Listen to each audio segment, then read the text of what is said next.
Hey, bro, what's up? Have you seen this situation, bro? Like, how bro forget to put his Crocs in sport mode, bro? Let's have a look. Let's have a look at this, bro. Look at this. How you forgetting to put your feet or your Crocs in sport mode? You ran through your actual Crocs. That's jokes, bro. Yeah, they look like what was Extendable slippers, bro. Yeezy slides. He had a Yeezy slide situation. Must have been running that.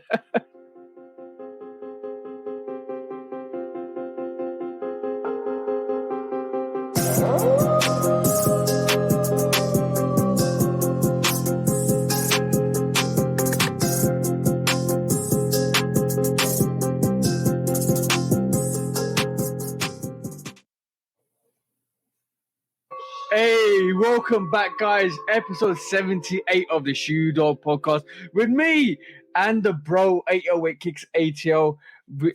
Please do like, follow, subscribe, come chat to us. Let's have a conversation. Let's break it down like we always do. Love Kick Customs is my all my social platforms are Love Kick Customs and 808 Kicks ATL. If you want to go and check out the bro, please do go and check out the bro. Thank you for your consistent love and support all the time as well. But today's bro, let's just put that back up again. That was quite funny. Yo, basically, you know, if you've ever worn Crocs have got like a strap, and when you lock the strap in, you can actually run in your Crocs. Otherwise, they just become slides. So what people are saying is the guy forgot to put his sport mode on to run, and actually forgot to do that and ran straight through his Crocs. And actually, they're not Crocs no more; they're calves. So that's what they're called now because he ain't got no foot support. He's got some calf support, bro. No, they anklets. Anklets, yeah, that's the one. That's the one, bro. He turned his Crocs into anklets, bro. How do you? I mean, he bust through the front of his Crocs, dog. That's ridiculous. What are you doing? This look like a canal. Yeah, that's a canal for sure. What are you doing at the canal? People out here having fun.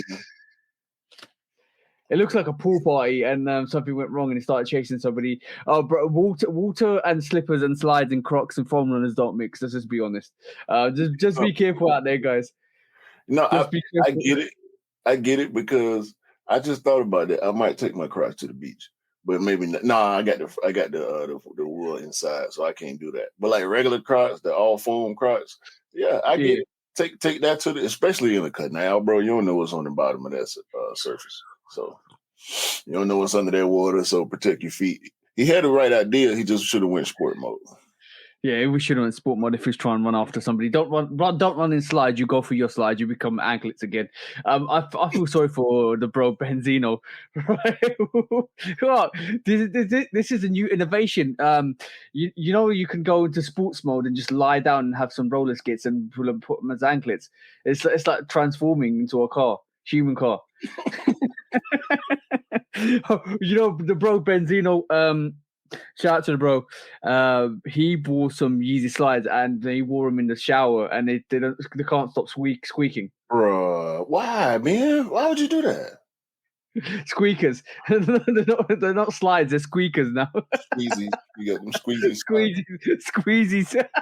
It's like those. Remember those chicken things that you squeeze and they go. Yeah. The ones we saw with the on Reacts with the dudes doing the Marco Polo. Marco Polo. Blindfolded, belted Marco. I just talked to Ben yesterday, trying to track down the Hirachi for him. Oh, okay, good. I know he's a massive Hirachi fan, so hopefully he gets that under his belt and basically kind of not the thought Rachis. No, yeah. Not the Hirachi. We're talking about Hirachis, the Hirachi heights. But basically, what's the so in terms of in the sneaker world at this moment in time, a couple of revelations have happened over the last day or so, because obviously the women's football World Cup has gone into the last 16, which is now going to move into the quarterfinals. So Switzerland went out, Japan beat Norway, big one today. Netherlands actually beat South Africa, which is not the big one I'm talking about. The big one today is Sweden beat the US on penalties. Come out of the World Cup. So no longer are they going to do that three-peat, because they were on for that free hat trick of tournament wins. They got knocked out, and it's just a change. It's a change in tides, bro. I'm telling you, these smaller nations, these nations that the bigger teams thought weren't as good, like Germany went out, US are out. Like, bro, it's serious. It's serious business here, bro. England still in? Yeah, England, on the time of recording, England playing Nigeria. That's going to be a hard match. And Australia versus Denmark. And then you got, I think on Tuesday, you got Colombia versus Jamaica. Yo. Shout out to the Jamaican team. Bro, I watched that match. And those girls put on a performance, man. They defended for the sake of their lives, and basically were able to conquer get out the group, bro. That was so good to see. So good to see. And last one is France versus Morocco. And Morocco is another team that nobody thought would get to this stage. So it's crazy to see that, bro. Absolutely ridiculous. Yeah, man. How do you feel about the US going out? Not very good. Is Jamaica out, right? Jamaica's through. Jamaica still in that? Yep. So at this point, I got Jamaica and Nigeria left. That's what I'm rooting for. At the end of the what about Morocco? Yeah, Morocco too. I rock with Morocco, but probably I would say Nigeria, then Jamaica, then Morocco in the order of support. Because cool.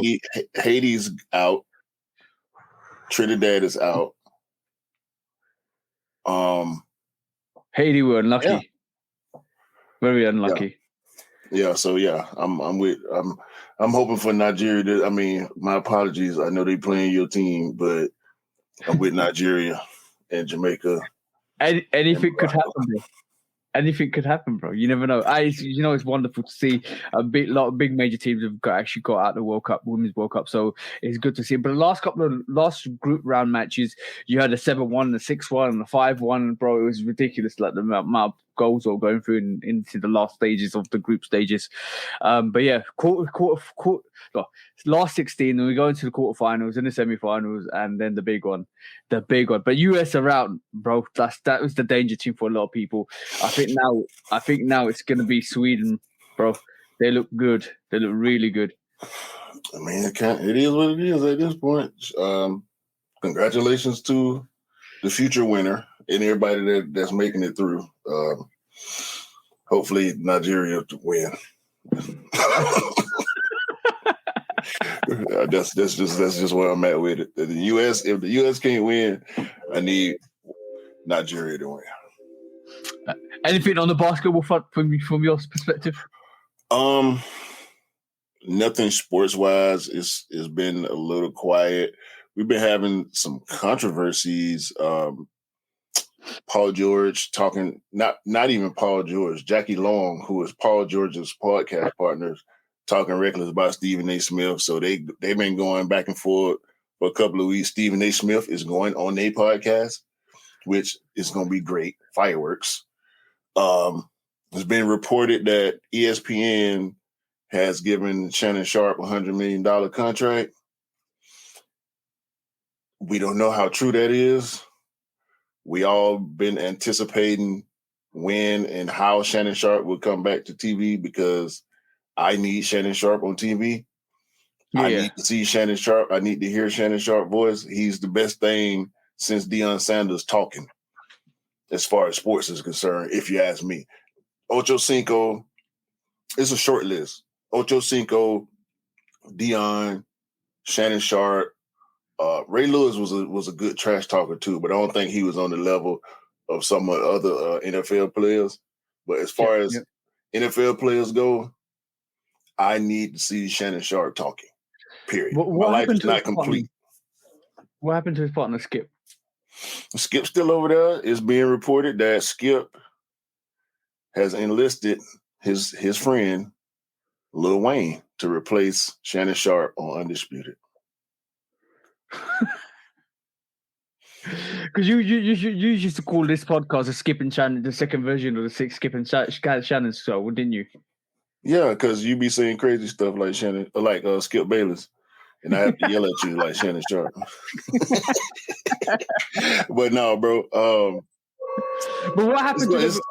What happened between them two? Because I don't understand. So a while back, I'm gonna give the short version of this.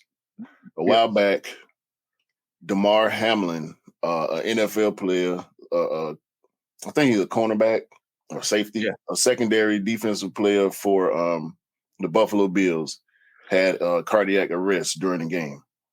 Yeah. And they had to revive him on the field. So Skip Bayless, during the whole incident, tweeted, because they postponed the next game. I think they finished that game and postponed the next one or something like that. Yeah. So Skip Bayless tweeted pretty much, when are we going to when the next time they're going to play? Like, bro, it's not about football right now. The man just had a heart attack on the field. And Shannon Sharp addressed it on the show, live on air. And Skip Bayless wouldn't let Shannon get his point across. So that turned into a back and forth, like a real back and forth, not a sports debate. This was a real personal situation that Shannon Sharp felt strongly about, and Skip Bayless pretty much brushed it off. Because Shannon Sharp the day before took the day off. Yeah. And Skip Bayless had to do the show by himself. He didn't know Shannon was going to take the day off. Shannon took the day off because of the tweet. Yeah. And he didn't want to go and do his job because he was so emotional. He didn't want his emotions to spill all over live TV. So he chose to take the day off unexpectedly. He came back the next day. He tried to address it. Him and Skip got into it. Skip Bayless insulted Shannon Sharp's manhood while talking about Tom Brady. He told Shannon Sharp that you just mad because you will never be as good as Tom Brady. Like, you don't disrespect a man like that. You know what I'm saying? So it's been a long time coming, bro. Skip Bayless is flagrant with his mouth. As great of a writer and personality, sports talk personality he is, he's out of bounds. A lot of people don't like him. And a lot of people have been predicting him leaving because Shannon Sharp became Undisputed. It's Skip and Shannon. Yeah. But I watched Undisputed for Shannon. I don't want to hear what Skip Bayless got to say. I like to hear Shannon respond to Skip Bayless, but I don't like to hear Skip Bayless talk because Skip is a troll, bro. I think he's a troll. He may believe the stuff that he say, but it sounds so unbelievable when it come out of his mouth that people don't like it. Bro. Oh, bro. And you compared me to this guy. Just in the argument aspect. No, bro. I'm talking about, because it's the takes, bro. It's the hot takes. You know what I'm saying? That's what the argument is. I'm just messing with you, bro. Nah, bro. Come on, man. You know, I wouldn't do you dirty like that. Nah. I was comparing our style to their style because it is similar to me. You know what I'm saying? Different backgrounds, different points of views, and sometimes we agree, sometimes we argue. We debate. This is not a debate show, but because we have difference in opinions, we debate. Yeah. I was listening. I was thinking to myself, right, cool. I understand why Q said that, and I originally understand why he said that. But then the more I learned about Skip's character, and I was like, yo, that's not me. What the hell are you talking about, bro? No, it's not a character thing, bro. It's a professional thing. It's a professional thing. Yeah, I got that, bro. You don't need to worry. You just tried. I can't believe you just tried me like. But Keep sweating. You can see the droplets on his forehead.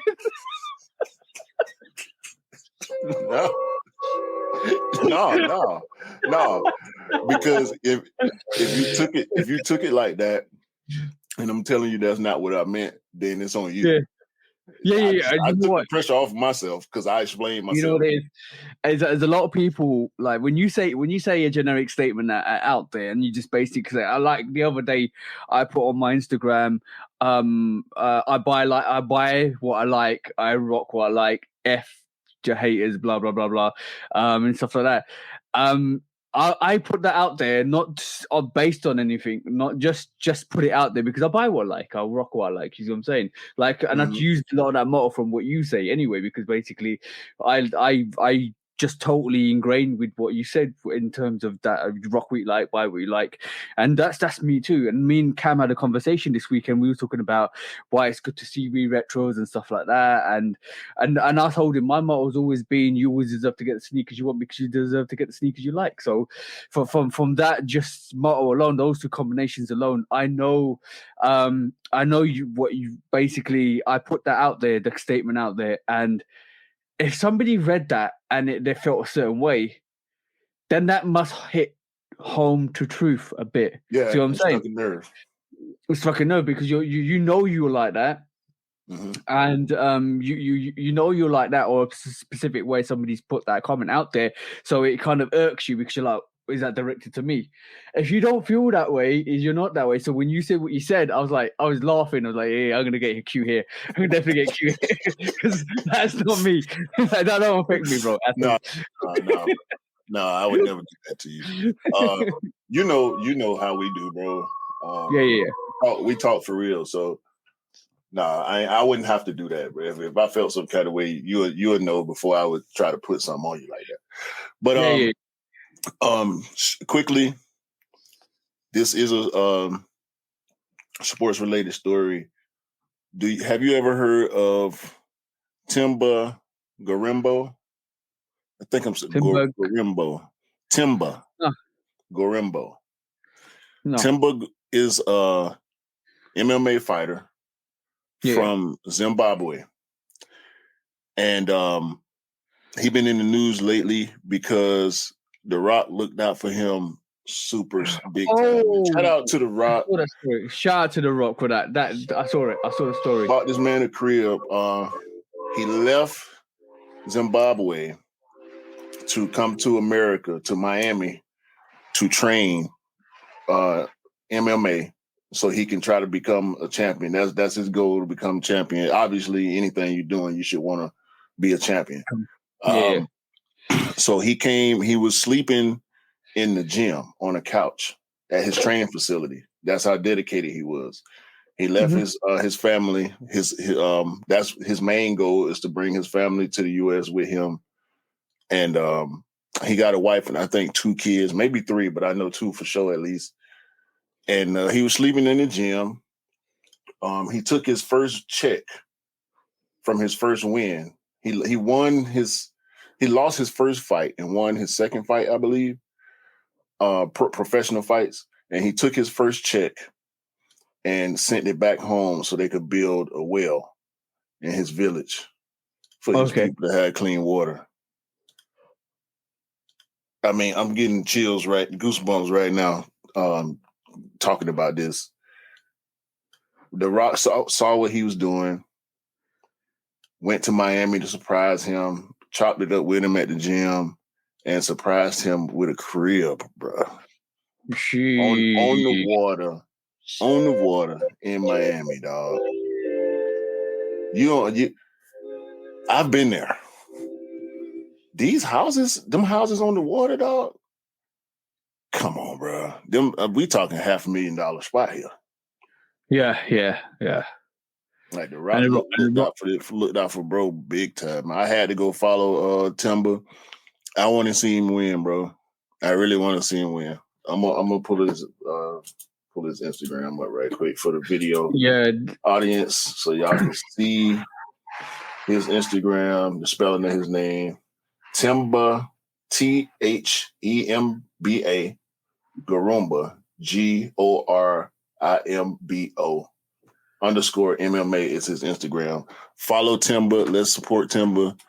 And shout out to The Rock, man. Huge shout out to The Rock. Yo, bro, dude, the Rock's doing some amazing things. Like he's, you know what? it's good to see one of your heroes from back in the day. Like, let's just be honest, The Rock, watching WWE or WWF when The Rock was there, that was just the revolutionary. I've never been in tune to the wrestling since The Undertaker was there. And then when I moved away from that then when The Rock started making appearances, it wasn't even for like Triple H, or it wasn't for like a Stone Cold. Stone Cold had that effect slightly, but I always gravitated to The Rock because of his charisma, the way he starts saying stuff. And if from being, and you know what, shout out to like Roman Reigns and all of that stuff, because they're all and the Usos, all cousins and interlinked, and they fought last night. Yeah, I watched SummerSlam. I did watch SummerSlam. I saw it too, bro. Yeah, it was dope. Very dope. That Brock and Cody match. Yeah. Boy. I ain't followed wrestling since The Rock had hair. Yeah, and this is what I'm saying. And like the whole new revolution has got me in tune to watch that. The fact that The Rock's come from wrestling, come from that background, could have been an NFL player. I think he got injured, started wrestling, and he started following his family line, and becoming this epic wrestler. Then went to acting, and now he's got his own whiskey, his own brandings, and all of that stuff. His own series, his own like Ballers is an absolutely amazing series if you go and watch that. Yeah. And then Ballers too. Yeah, and then basically got him doing all the greatest things, and like, bro, like that man is a legend. Like in my eyes, that he's an absolute legend for everything he's done. And by the way, SummerSlam last night, I watched it all from start to finish. I'm gonna say one of the most entertaining matches was the first match. Logan Paul was. I didn't see that one. I didn't see that one. Bro, go and watch it. I'm not like, I love the whole SummerSlam. I love the Bloodline story. I love the Cody Brock story. I loved Gunther's another one that you gotta watch out for next time, bro. Yeah, I hate him, bro. I hate his face. When I saw him, no, bro, because we had the I went to 99 House last night. He had, he cooked and we sat there. We watched. He had SummerSlam on one screen. And the Jake Paul fight on the other screen. Don't even talk to me about that. How does Nate Diaz lose to Jake Paul? Nate Diaz. I was telling my partner this. We going all over the place with sports too. Let's go back. Let's go. No. I'm done with SummerSlam. It was dope. Watch the Logan Paul match. It's the highlights of the Logan Paul match. Watch it, bro.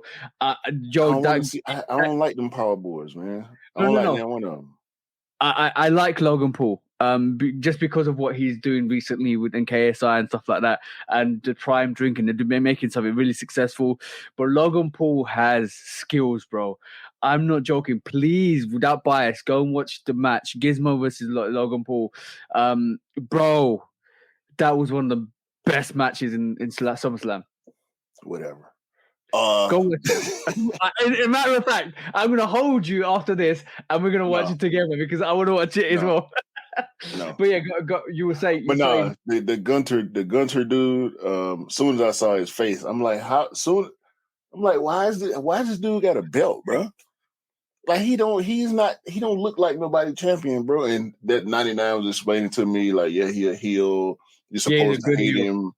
Yeah. He got the whole German thing going, and he talked reckless about people other countries and all this type of stuff. So I'm like, okay, so he's pretty much like Iron Sheik or somebody. Nikita Koloff. Yeah. Lord, I compared it to Steven Regal. Bro is like, nah, he better than Regal. I'm like, man, you tripping. Gunther's good. Gunther's good. I've watched he ain't the last no Lord Steven Regal.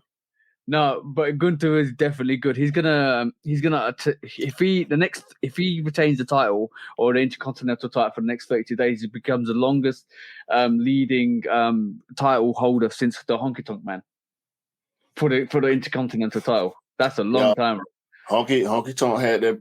Whew, I remember that run. Honky Tonk Man was cracking folks upside the head with their guitar left and right, boy. We're talking some old wrestling, but yeah, Gunther's pretty decent. But yeah, Roman Reigns has now become a what do you call it? A heel. because he wants to keep hold of that title and that tribal status. Hey, bro, No, the Uso brothers, the Uso twins beefing. Like they played it. They played that so well, bro. Like I was watching that match with Raymond Reigns, and Roman Reigns. watching that Roman Reigns Jimmy Uso match, bro. The cousin came out, then the other twin came out. No. The Roman Reigns is the cousin. The all other three, the Usos and we can't remember his name now. The other guy, the youngster, they're all brothers. They're Rikishi's son. Right, Rikishi's son. That's why I said the cousin, Rikishi's son, and the twins. Yeah, the twins are Rikishi's sons as well. Okay, I didn't know the younger brother. They're all brothers. All three of them are brothers, bro. Okay. Yeah, so the younger brother, he came out and he was on Roman Reigns' side. Yeah. But he was really just beefing with his big brother. He was helping Roman Reigns unintentionally because he was trying to get at his brother. He ended up spearing Roman Reigns during the match. Wait a minute. Roman Reigns ended up sparing Solo. Solo's the younger brother that came out. No. They were outside. I specifically remember the one moment they were outside, and Roman Reigns had the upper hand, and he turned around and saw him, and dude attacked him, even though he had been helping him the whole time. He turned around and knocked Roman Reigns down, and then went back to fighting his big brother. Don't nobody like each other. This family. No, but it was. The Rock was gonna come out. Reigns. Bro, Roman Reigns has owned that title for 3 years. He's not losing that title until WrestleMania next year. And that's going to be the longest ever run title run for the World Championship, undefeated or unified World Championships. So that's going to be crazy. But yeah, Roman Reigns is killing it. But yeah, bro, I've been so into wrestling recently because I've been getting back into it. You remember Umaga? A little bit. Yeah, he's basically a legend with the whole family in terms of the Roman Reigns bloodline family and Brock's bloodline family. His son, the Samoans, bro. Samoan his son bloodline, Jimmy Fly Snuka, Chief. I can't remember. I can never remember his name. The OG, the granddad. Yeah. Chief something. I can't remember his name. Y'all, if y'all know, put it in the comments, please. But yeah, that bloodline been going for a good 50 years. This is the third generation. Like Rock's father was second generation. Rock's third generation. The Rock, a female cousin. Yeah, Rikishi and Roman Reigns are cousins. You know that. But they all come from the grandfather, that lineage. Yeah. Back and forth. It's really complicated. It's really complicated. Rocky married into the family. Rock's dad, he married into the family. Yeah. And that's just another branch to the Samoan tree. Like they all counted. You know what I'm saying? So that's probably one of the most successful family in sports history, I think. Yeah, Umaga's son looks crazy, bro. Crazy. He's not in WWE at the moment. He's in one of the other divisions in terms of coming through the other ranks from number ECW or AEW or whatever it is. ECW something. Basically, bro. In and 5 years. ECW defunct. We've been talking about wrestling for like 15 minutes, bro. Lastly, in sports, so we can get to the sneakers. Paulo Banchero. Yeah. Number 1 draft pick for the Orlando Magic. Great young player. I really hope they can do. Orlando they ain't been. I can't say they had Shaq and Penny, and they tried. They went to the finals. Jordan made Shaq cry. It is what it is. Dwight Howard comes. They go on a run. They go to the finals. Nah. Now they got Paulo Banchero. He's the future for the Orlando Magic. But I don't think. Anyway, Paulo gifts exclusive Jordans to the Boys and Girls Club in his hometown. I think no. In Orlando. Yep. No, Seattle. I'm sorry, in Seattle.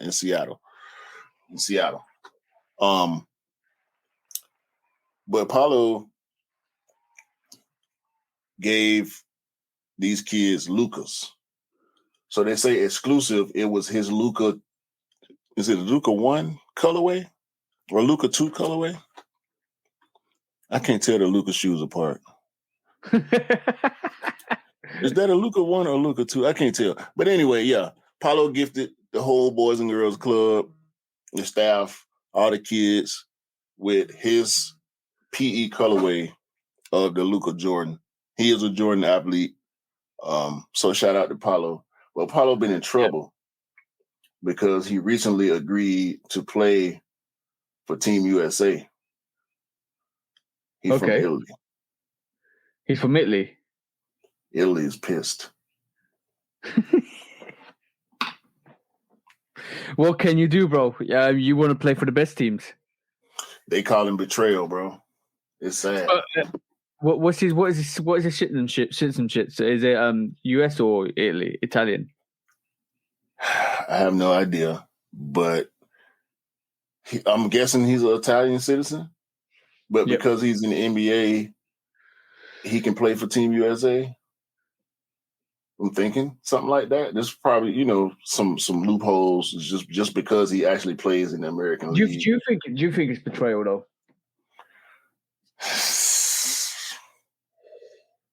I'll be honest. I think it's basketball business. Okay. Yeah. But I think he's making a business decision to play, like you just said, play for the better team. Yeah. Because it's rated.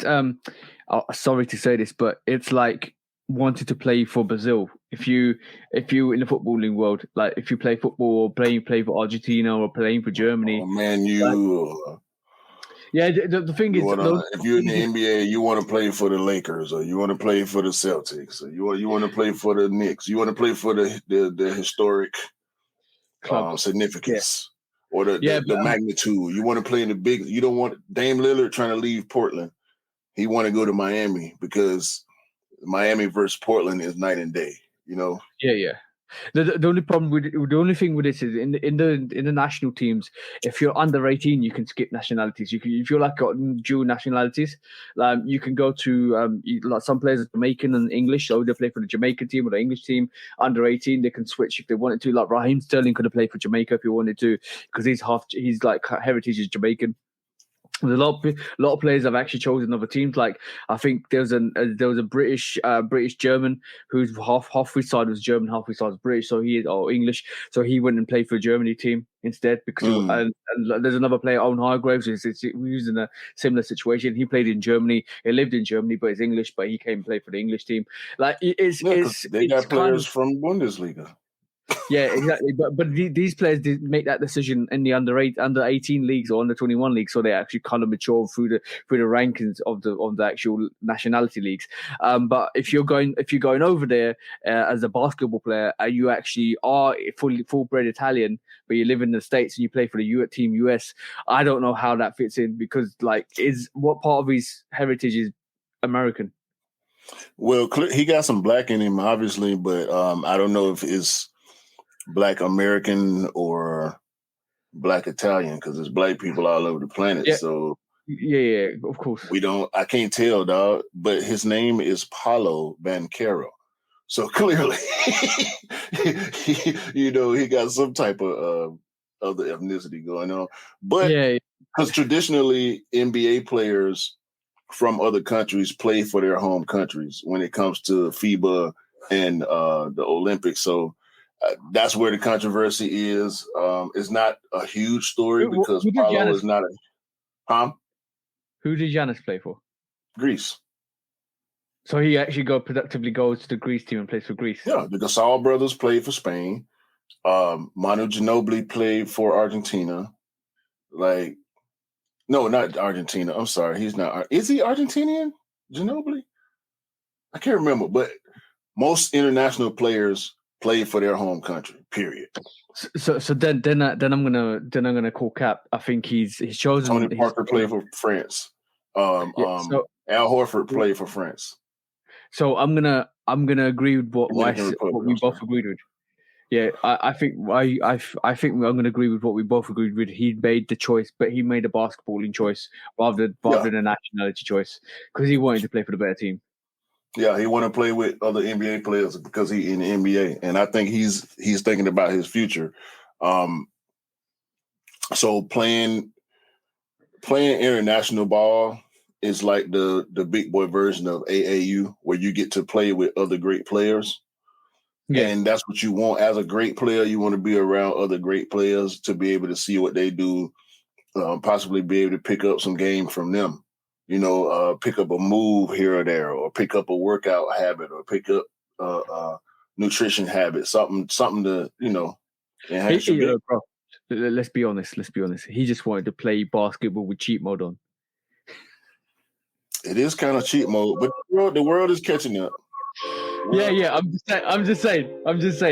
Like historically, the NBA is where it's at. Historically, it's been in the States. Historically, the best team is the best national team is going to be USA. Historically, so what you want to do? The thing is now, a lot of the top players in the NBA are from other countries. Luka Doncic, Jokic, Giannis. Like all these guys,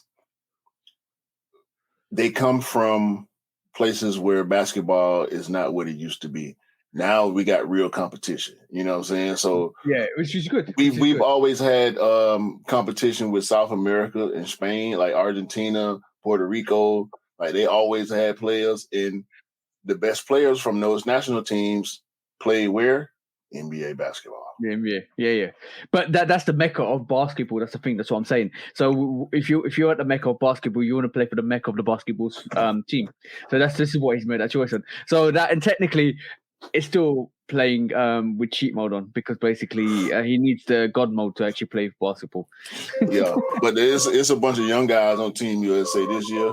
So Jamal Murray, he Canadian. He playing for Team USA this year. So it's different, bro. But shout out to Paulo for hooking up the kids with the Lucas. Yep. I hear they're super comfortable. So. Ooh, that's good. That's good. Let's quickly move on to quick strikes. Before we get into the first quick strike, Nigel Sylvester. All right, let's go. Nigel Sylvester is going to pop up into your room now. Does that say you can, man? I wish. Make sure you pop up with some PEs in your hand, bro. Now I'm intrigued. What was all that about, bro? What was all that about, bro? I just wanted to say his name. Nigel Sylvester he's just the coolest dude, bro. He the coolest. He doing everything, bro. He first pitch at the Yankees game, PE jersey. Every time I see Nigel, bro, he living the best life, dog. And I just rock with him. As charitable as he is, and he's still putting in work. This for the video audience right here. I know this. He the truth. Look. Yeah. Why did?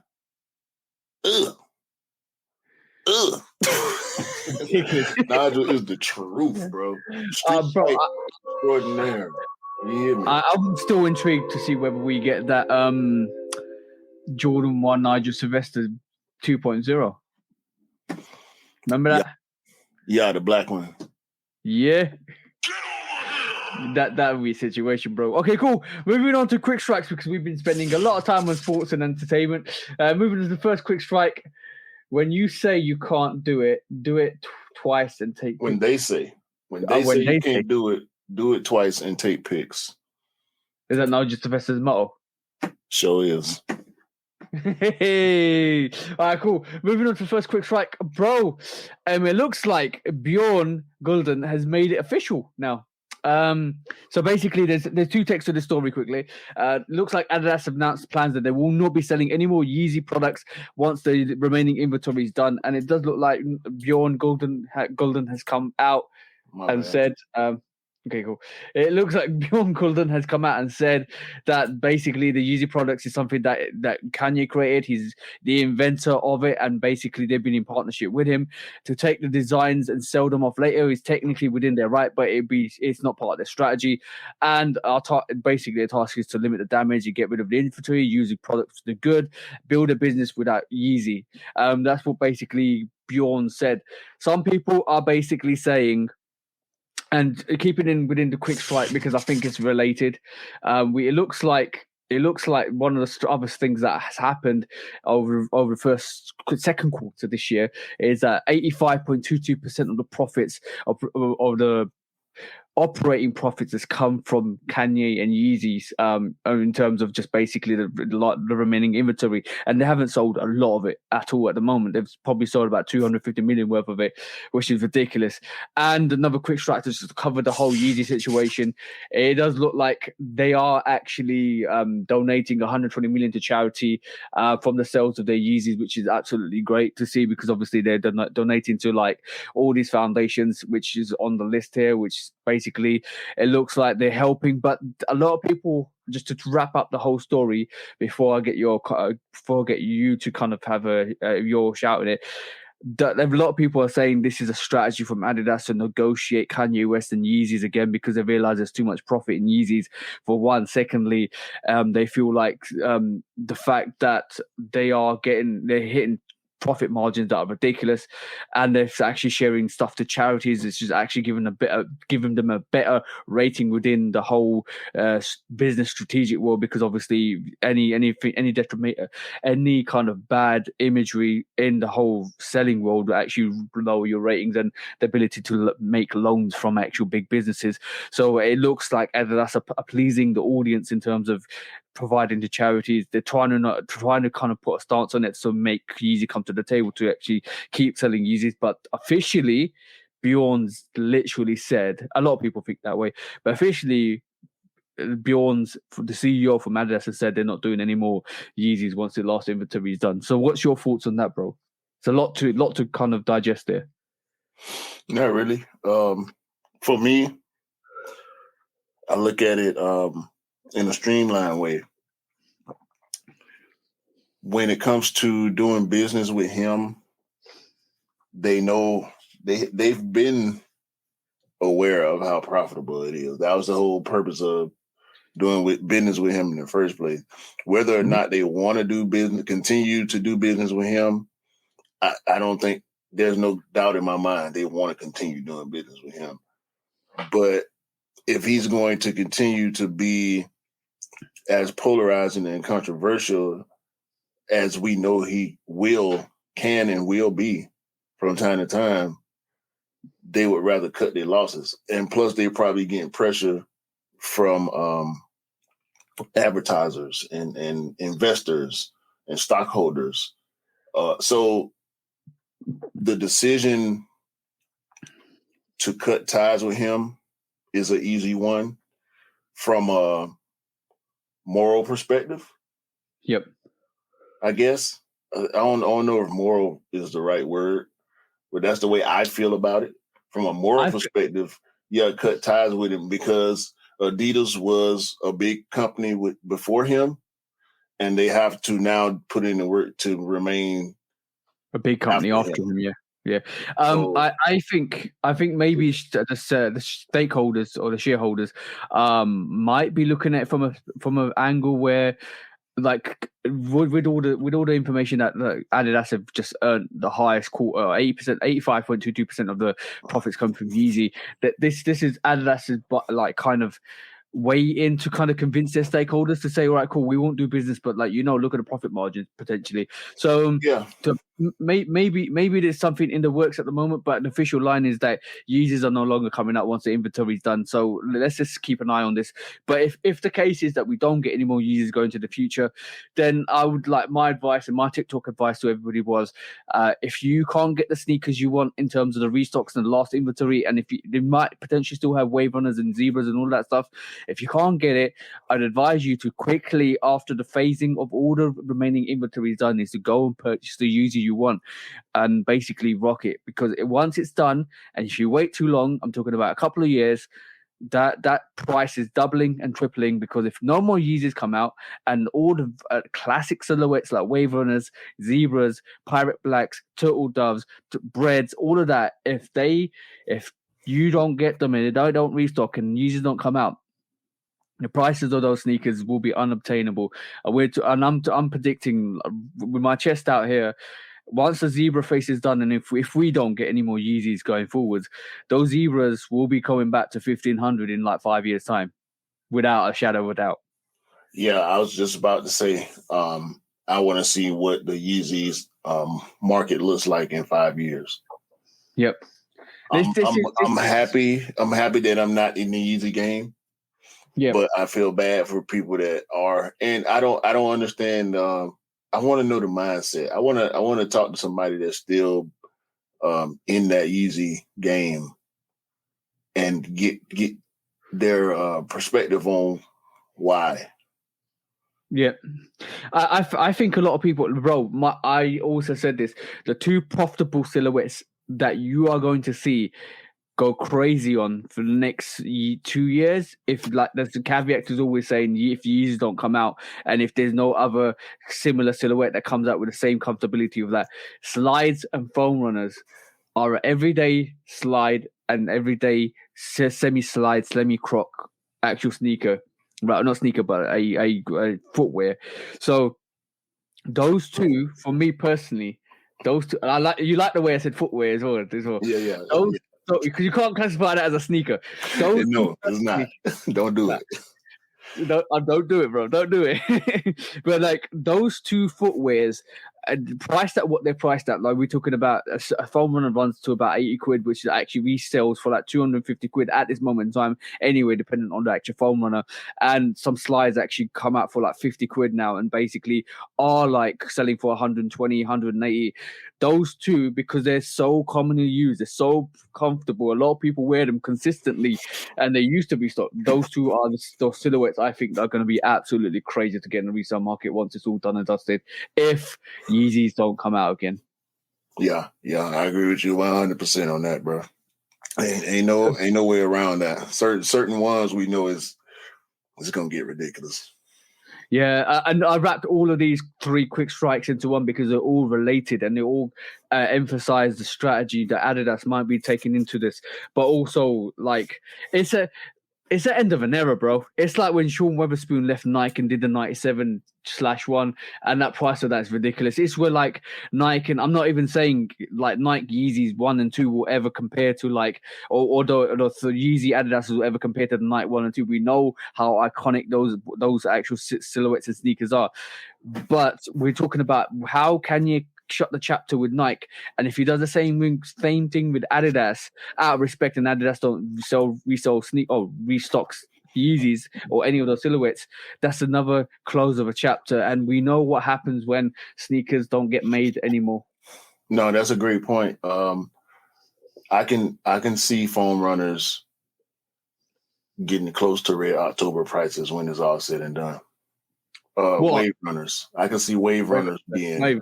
I said foam runners. I meant wave runners. I can see wave runners being close to Red October prices after a while.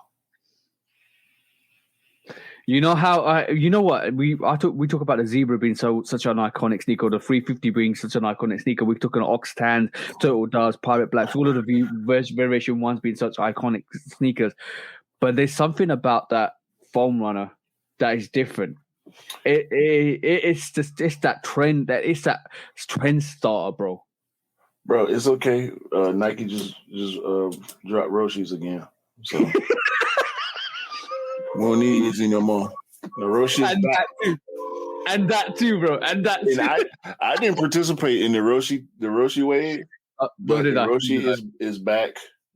So we're gonna see what happens. I like the sock dart. I like the sock dart. I like the Prestos. I like the Roshis. I like them because they're nice. We're gonna see how far they go with the Prince though. If they start doing the crazy Prince, Roshi might have a little second win.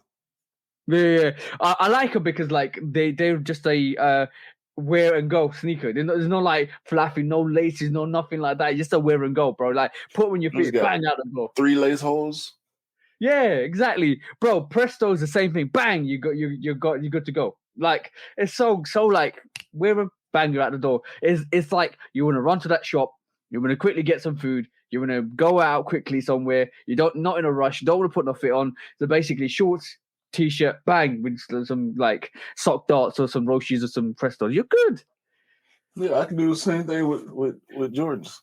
Bang! Yeah, I can look. There's already lace. I could just slide my foot right in there and bang, I'm out the door. Hold on. Yeah. So in the UK and the US is a bit different.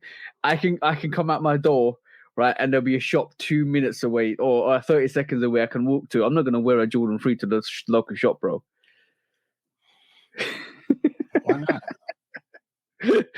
I just want to be in and out, bro. It's a quick thing. Ain't no telling who's gonna see me to and fro. You got to see this. You're gonna get all of this. Flexing for the streets. You got to see this. Right, next quick strike, bro. Go ahead. It's another Kobe, bro. We actually are gearing up. I think this is the Kobe PE, more or less. This USA, is the US Kobe. Yeah, USA Kobe team USA. I don't know whether this is actually going to come out, but this looks like this is just a first look at the Kobe 6 Team USA. Yeah. What do you think? Got white variation, looks dope as well.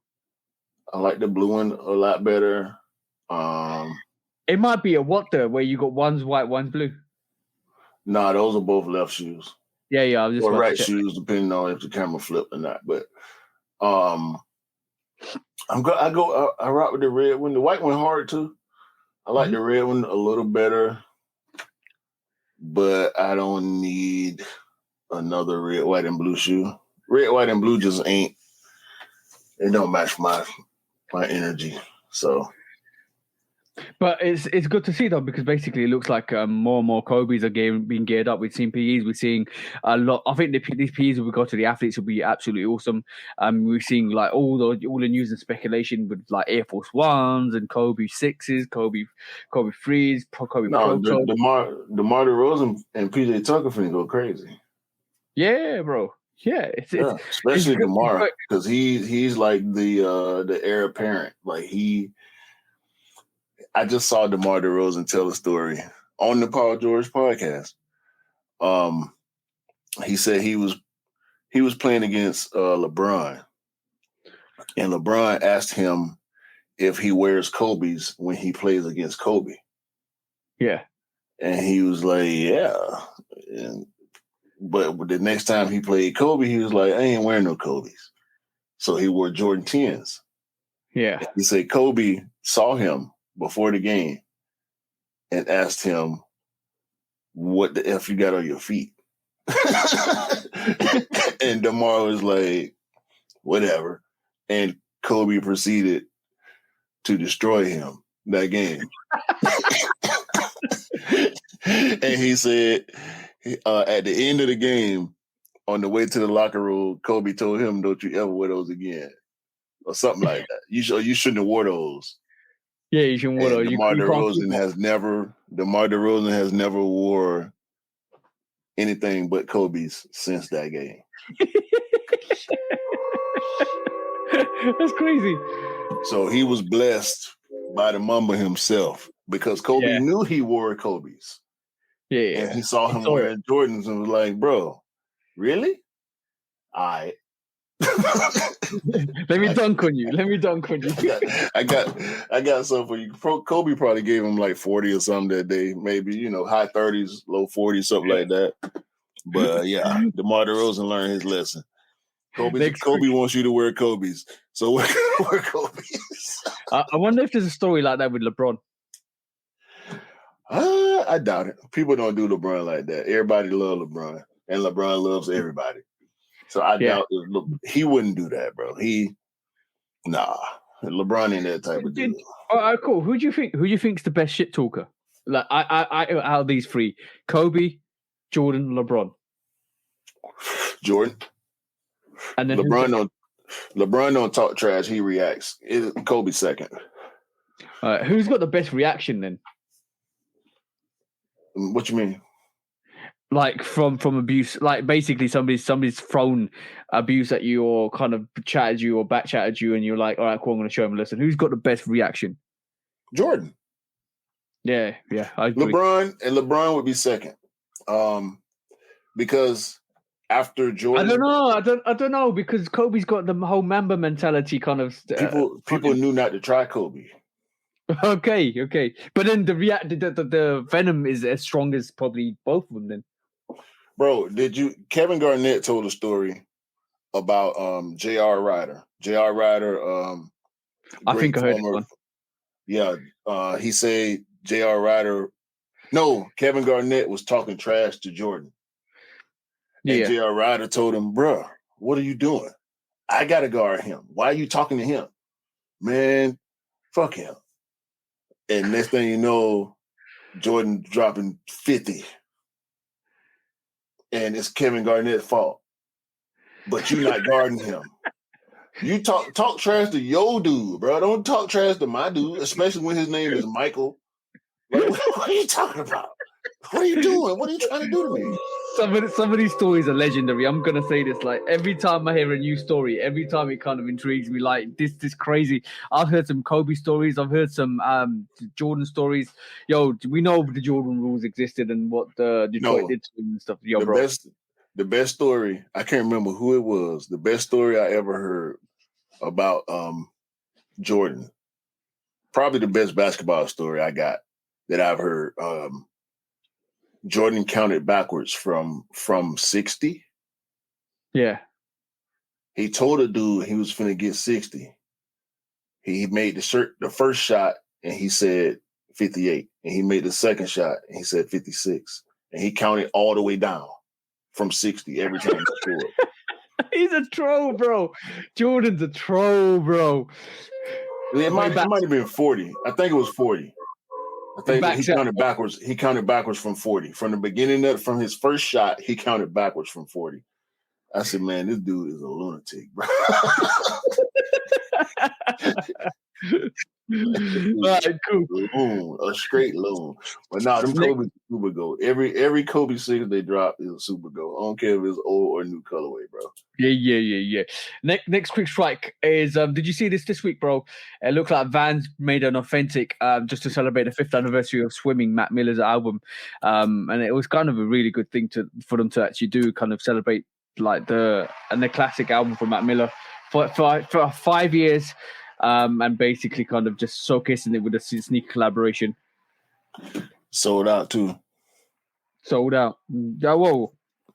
We knew that was going to happen with that sneaker. They're going to be iconic to actually have. No, bro.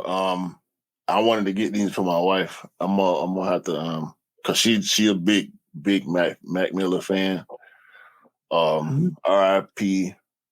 R.I.H. to Mac Miller, great artist, great person, legend, hip hop legend. Mm-hmm. This is dope, bro. I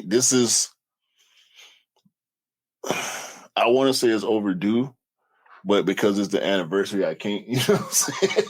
Yeah. But Mac Miller he's one of those guys where if you know, you know. Like Mac Miller with cult following, he up on the pedestal forever, bro. Like he did so much for so many people with his music, the way he expressed himself, the way he allowed his fan base in to his life, and he put his life on TV. He had the show, reality show, and all that. But Yeah, man. This is great, bro. This is great. Yeah, 100%. Swimming 5-year Vans, authentic. It was $100 retail. I ain't even looked at the resale yet. I imagine it might be up there.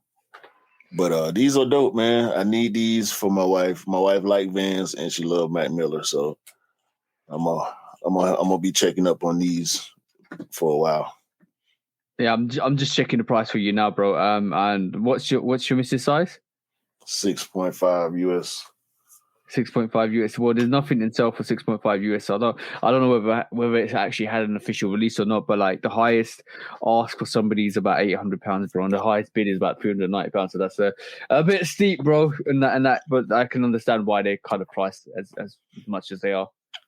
Yeah, this is his official website, Mac Miller website. Maybe we have to wait for the Vans release to actually happen. Yeah, I don't know if they're gonna do that, but these were probably super limited. But it's dope, nevertheless. Shout out to fans. Shout out to Mac's family and his estate. Yep. Next week's strike. Quickly looking at some Halloween sneakers, bro. Yo, bro, tell me this isn't the bulletproof triple black Air Force One. Yeah, that snakeskin. I like it, bro. You like it? Yeah, snakeskin on the leather. I don't get why it's a Halloween shoe. I like the shoe though. Yeah, it's got snakeskin on. It's got snakeskin on the overlays with the swoosh, and it's basically got reptilian outsole, which has got green and grey on it.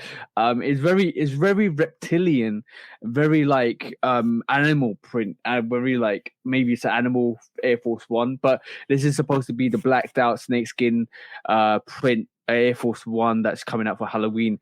So I think this is a dope sneaker, but I don't understand what the Halloween connections is. Maybe the pumpkin actually buckle on actual bro, you putting a jack-o'-lantern Dubray on the shoe turns it to a Halloween shoe. I like the actual. I do like the way that Nike spelled out in the Halloween font as well. Yeah, I mean it's a nice sneaker, bro. But Halloween, when I think Halloween, when we think Halloween, we think. Have you seen the insoles, bro? Yeah, it's a dope sneaker, bro. But it's just it ain't got enough orange for me. They should have made the outsole orange or something. You know what? I would say, they should have made the whole upper orange. What does jack-o'-lantern got to do with a snake skin pattern? That don't correlate to me. They don't connect. But on that, bro, just looking at what is your favorite Halloween sneaker? Probably the first skeleton Air Force One low. Yeah, the white one with the footprint on the side, yeah? There was a black one, right? Yeah, there was a black one and there's an orange one. There's a lot of colorways. I think there's a purple one as well. Yeah, I ain't like the orange or purple. I like the black ones, and I like. I'm pulling them up. I'm pulling them up. Vans. I would probably put Freddie Vans. Probably, I'd go Freddie Vans number one. I love that shoe. Yeah, that shoe's dope. I still ain't got it yet. The Freddie Dunks, bro. The Freddie Dunks is dope as well. I like the Freddie Vans more than I like the Freddie Dunks. That's a hot take. No, that's not a hot take. That I can understand that. The Paranormans, I'm not a foam guy, but the Paranormans definitely hard. Yeah, hard. In general, the Paranorman probably number 2 to the Freddie Dunk. Mm-hmm. But my personal preference, I'm gonna go with the Freddie Vans. What you got? I'm going with I'm gonna go with them. I think I'm gonna go with the Air Force Ones. The white or what the color? White ones, the original white ones. But also I'm looking at maybe the Mummy Dunks as well. That's another iconic colorway, and the way it's been done, I feel that's great. But both the Freddie Vans and the Freddie Dunk lows, they to me are up there. Like that, the way that's executed, the way it relates to the most iconic movie, horror movie ever, like in Nightmare on Elm Street, and the way it comes out for Halloween, I do have to put that up there. I think the Freddy, both of them, I can't pick between the Dunk Lows or the actual Vans, the Freddy Vans, but those are up there. But there's so many iconic colorways. The Air Force One, the white Air Force One skeleton print is absolutely dope. You got the Mummy Dunks, you got the Paranormans, bro. Like there's so many good Halloween sneakers out there. But the new Air Force One, I don't understand that. It doesn't connect. Does not connect. It don't fit in that. Some of the other sneakers kind of don't fit too, but like even that Halloween dunk, that's the Halloween dunk from 2021. Yeah. I didn't like that one, but it makes sense as a Halloween shoe. I don't like it, but it's green, purple, orange, and black, so it's Halloween color, so it makes sense to me more than this this black and green Air Force One we getting this year. It's nice though. Yeah, I think front on it. It's a nice shoe. Them Ghostbuster Reeboks, the Ghostbuster Reebok workouts were pretty dope too. Yeah, they were dope too. There's been a lot of definitely a lot of Halloween sneakers, but from the most iconic ones, the Freddy Kruegers always stick out. Freddy Krueger's always going to stick out as being. I want to say the Freddy 95s too, but I don't think it was a Halloween release. But it kind of hits with the same associated color blocking colorway and stuff like that, so it kind of is in that region anyway. But like for me, I just love Freddy, bro. He's my favorite movie monster. Yeah. He's the fact that the whole concept of that actual dream and reality kind of perspective is crazy because you can't. Yeah, because you could technically be sleeping and dreaming at the same time, but you don't realize that you are not awake. And yeah, bro, that whole context is crazy. You have to go to sleep to live. If you don't go to sleep, you will die. Your body won't be able to recharge to keep going. Do you think that was? If you don't sleep, you will literally deteriorate yourself to death faster than your body naturally wants to. Do you think that was the first concept of interdimensional? No, because it's not interdimensional, but it's basically it's your sleep, your subconscious and your sleep is going to a different plane. So from that perspective, mental, it's going to your mental plane. But for me, it's kind of the first kind of thought of actually having a different version or different parallel version, but not within a dimensional version. See what I'm saying? It was like you're in Freddy's land or you're in the real world, and there was a massive kind of overlap between finding out what the real world was and the reality between the two, because you could be awake but you don't know if you're awake or asleep, and that was the most scary thing about that was are you that how dreams work? Yeah. You ain't never woke up and been like, oh crap, yeah. Bro, vivid dreams, having vivid dreams, bro. That's crazy. I have sneaker dreams periodically. It's not common at all, but I'll say every few years I have a sneaker dream. I just had one last year. I remember, bro. I was just opening boxes. And just boxes of craziness, bro. I was finna go somewhere. I had my fit, and I'm just opening boxes, bro. Of every box I opened matched my fit. I felt like it was a nightmare. I loved it, but I was listen, bro. Listen. I felt like it was because I wasn't gonna stop open because I couldn't decide. Every time I open the box, I'm like, oh, I forgot about these. Oh, these though, but these it was the same colorway every time, but it was a different sneaker. And every time I opened the box, I loved that sneaker more than the previous sneaker. I was never gonna run out of boxes, bro. Nightmare on Sneaker Street. Nightmare on Sneaker Street. That's the one.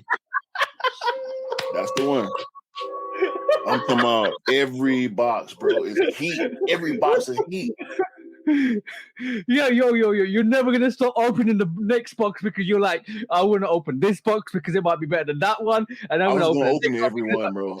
I don't think I was gonna ever run out of boxes because in my mind, I don't want to run out of boxes. It's subconscious torture. You know what I'm saying? yeah, but bro, like, isn't that a reflection of, you know what, you just predicted the future? Isn't that the reflection of what's happening with Jordan 1s anyway, right this moment in time? It's the same silhouette, different colorway, but you're basically saying it's a different colorway, but a different silhouette, but the same colorway. Same So colorway in every time. retrospect, but we're getting that at this moment in And time guess with what? French blue. I remember it being white, red, and black. Every shoe I pulled, I had on a white shirt, and I was looking for white, red, and black, and that's majority of.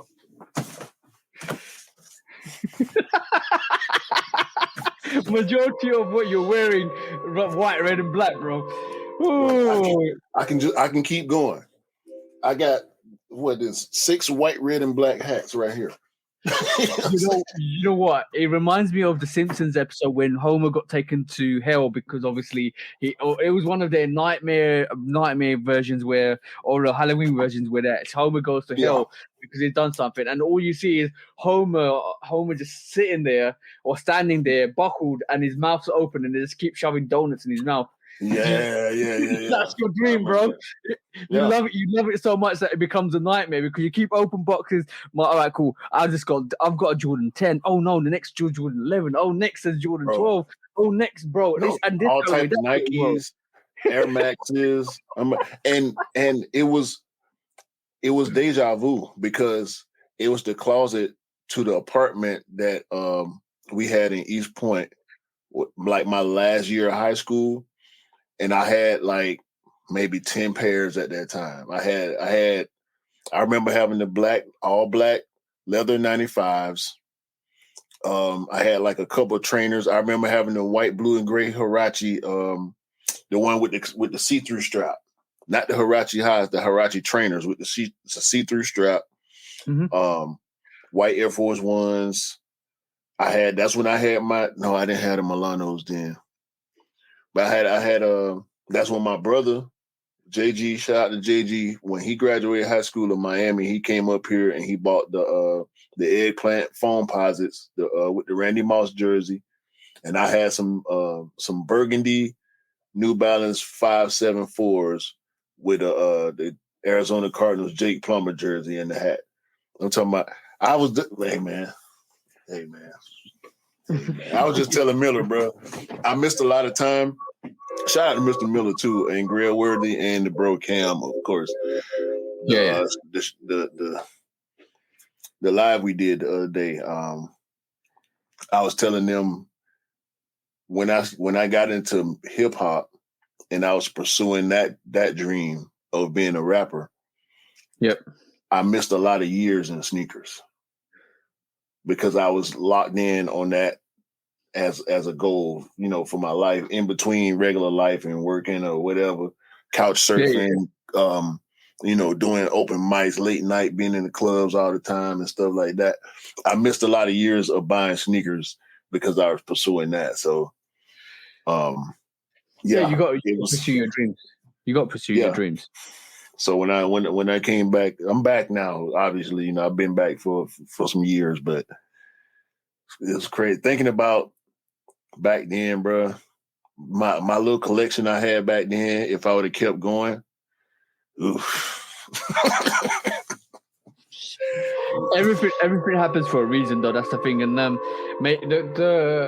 when you started, when what's supposed to be actually materializes how it's supposed to be. So you maybe you're doing it so late, like you concentrate on your music career, makes you give you an additional skill. And like I would advise everybody that my advice to everybody would be, don't regret anything you don't achieve, because it gives you another skill point on your life. So basically it's you learning to choreograph music or writing lyrics down on your music production gives you another key to life. And basically it's evolved into the YouTube side anyway, so it came a benefit. Like at this moment in time, everything I've done to this point has led me to this point, and I'm actually doing what I love and enjoy because of what my past experiences, and this is how it should be.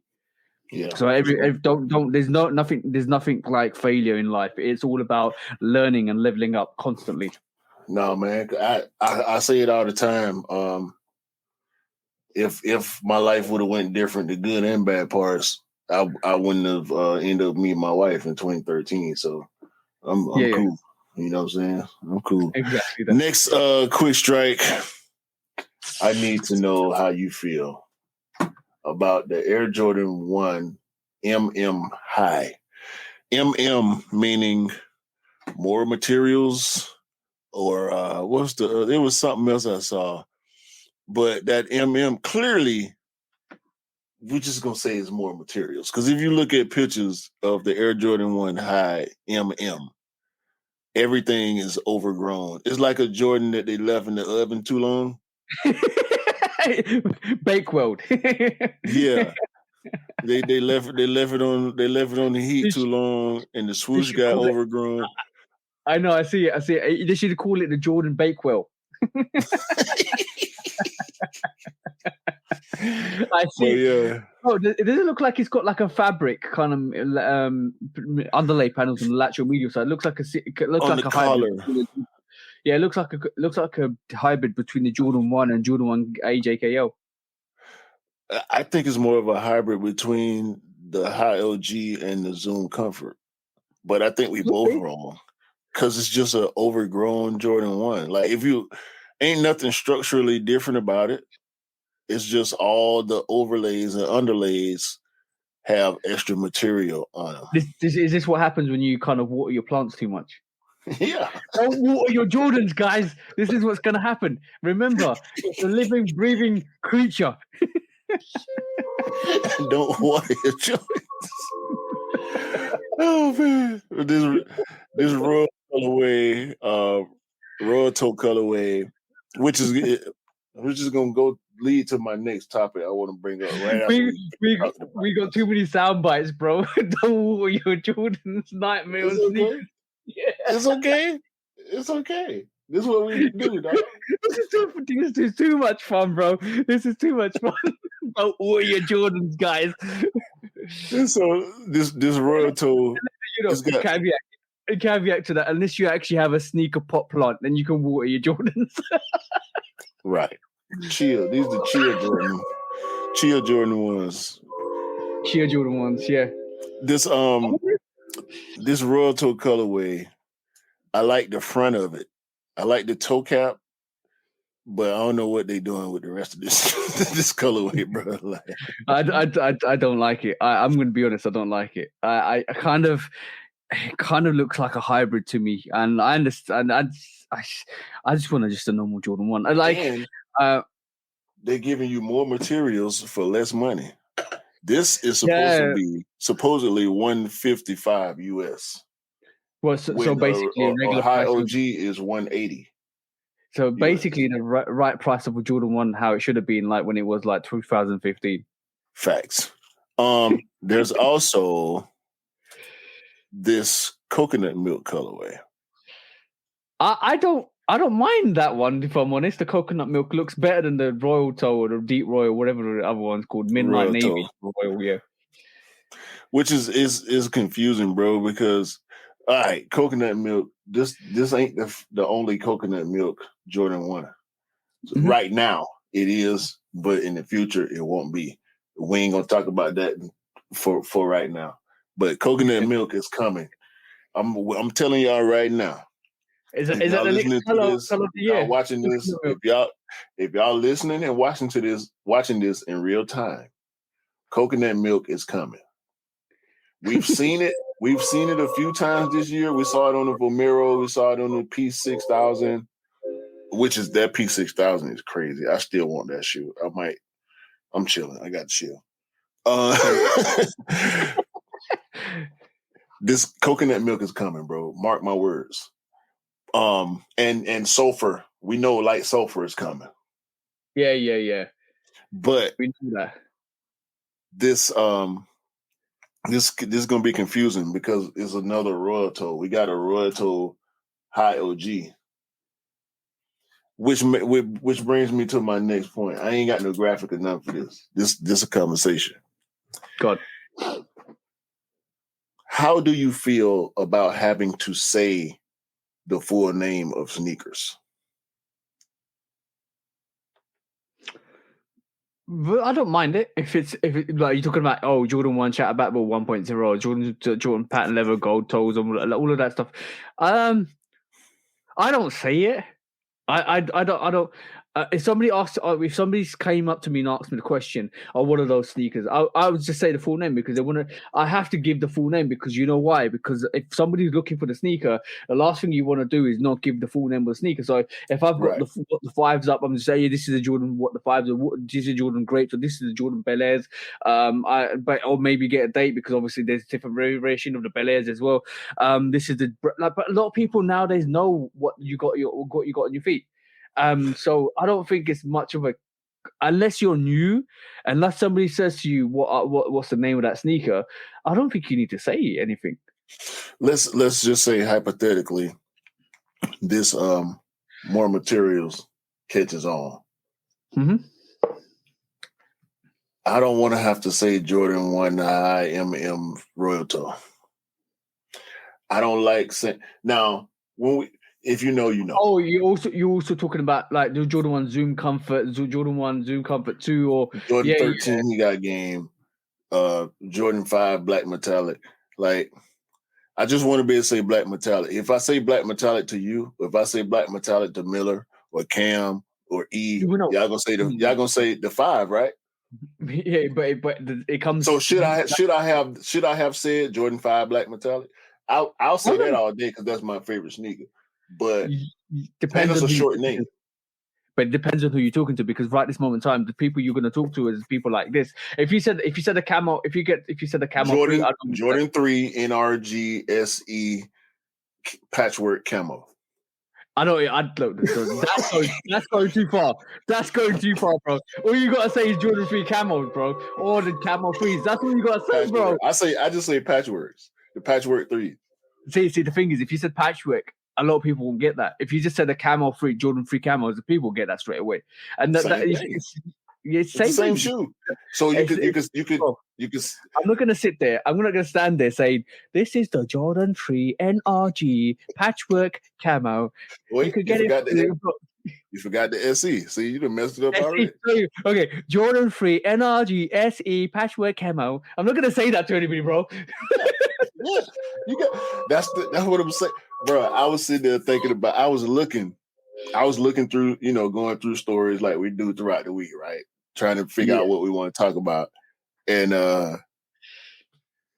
I'm looking at these sneakers, and I said Jordan 1 High MM Royal Toe. I don't want to say that.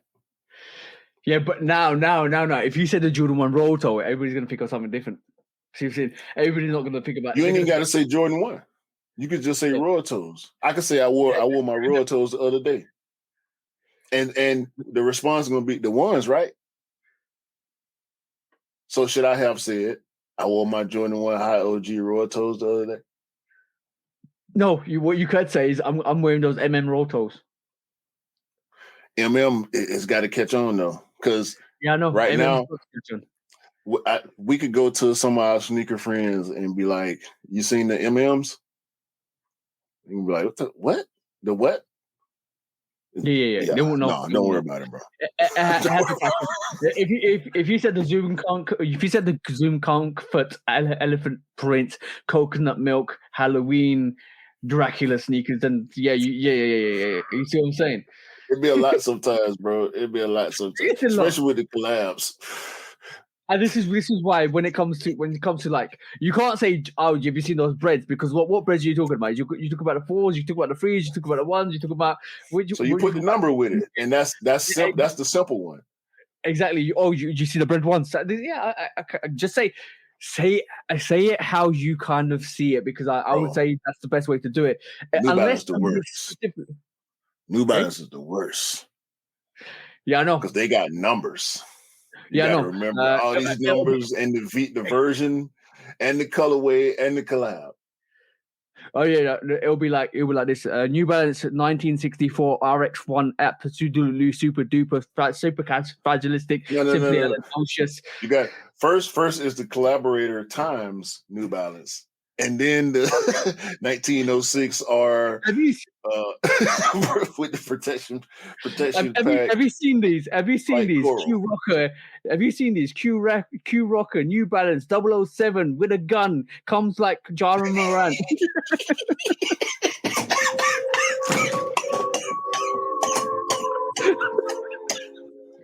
Yo.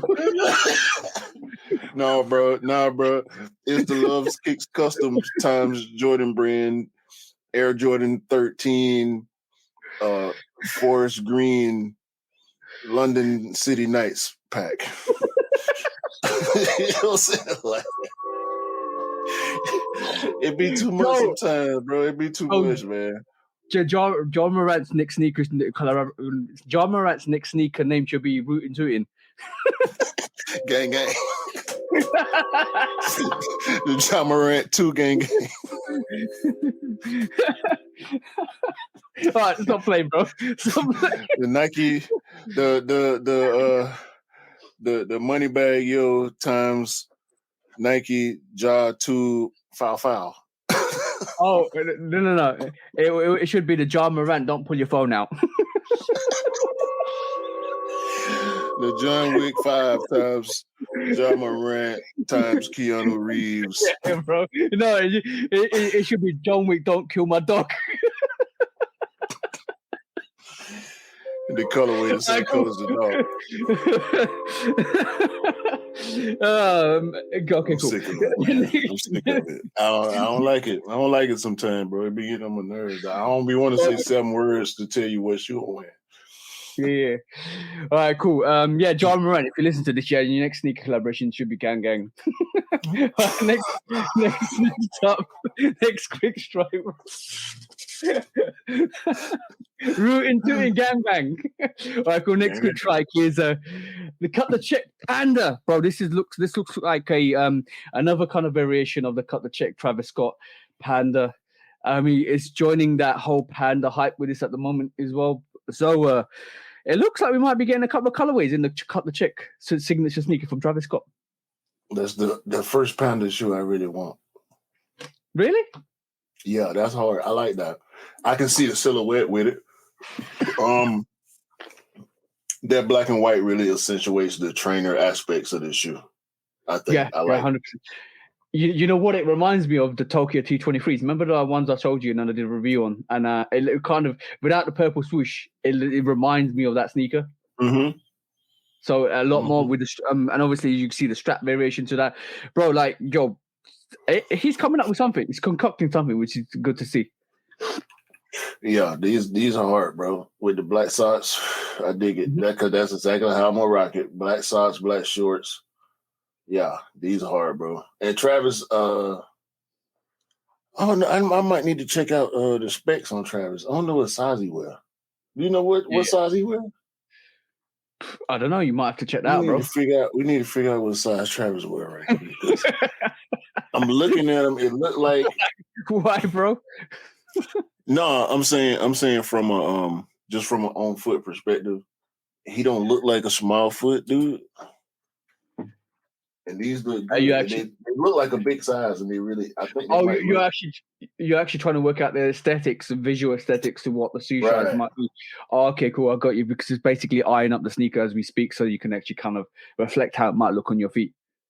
Exactly. Okay, got you, bro. I got you, bro. I know what you're doing now. Yeah, I'm trying to. I don't know. I'm gonna have to do some research. Figure they pulling up shoe sizes. I want to know what size he wears.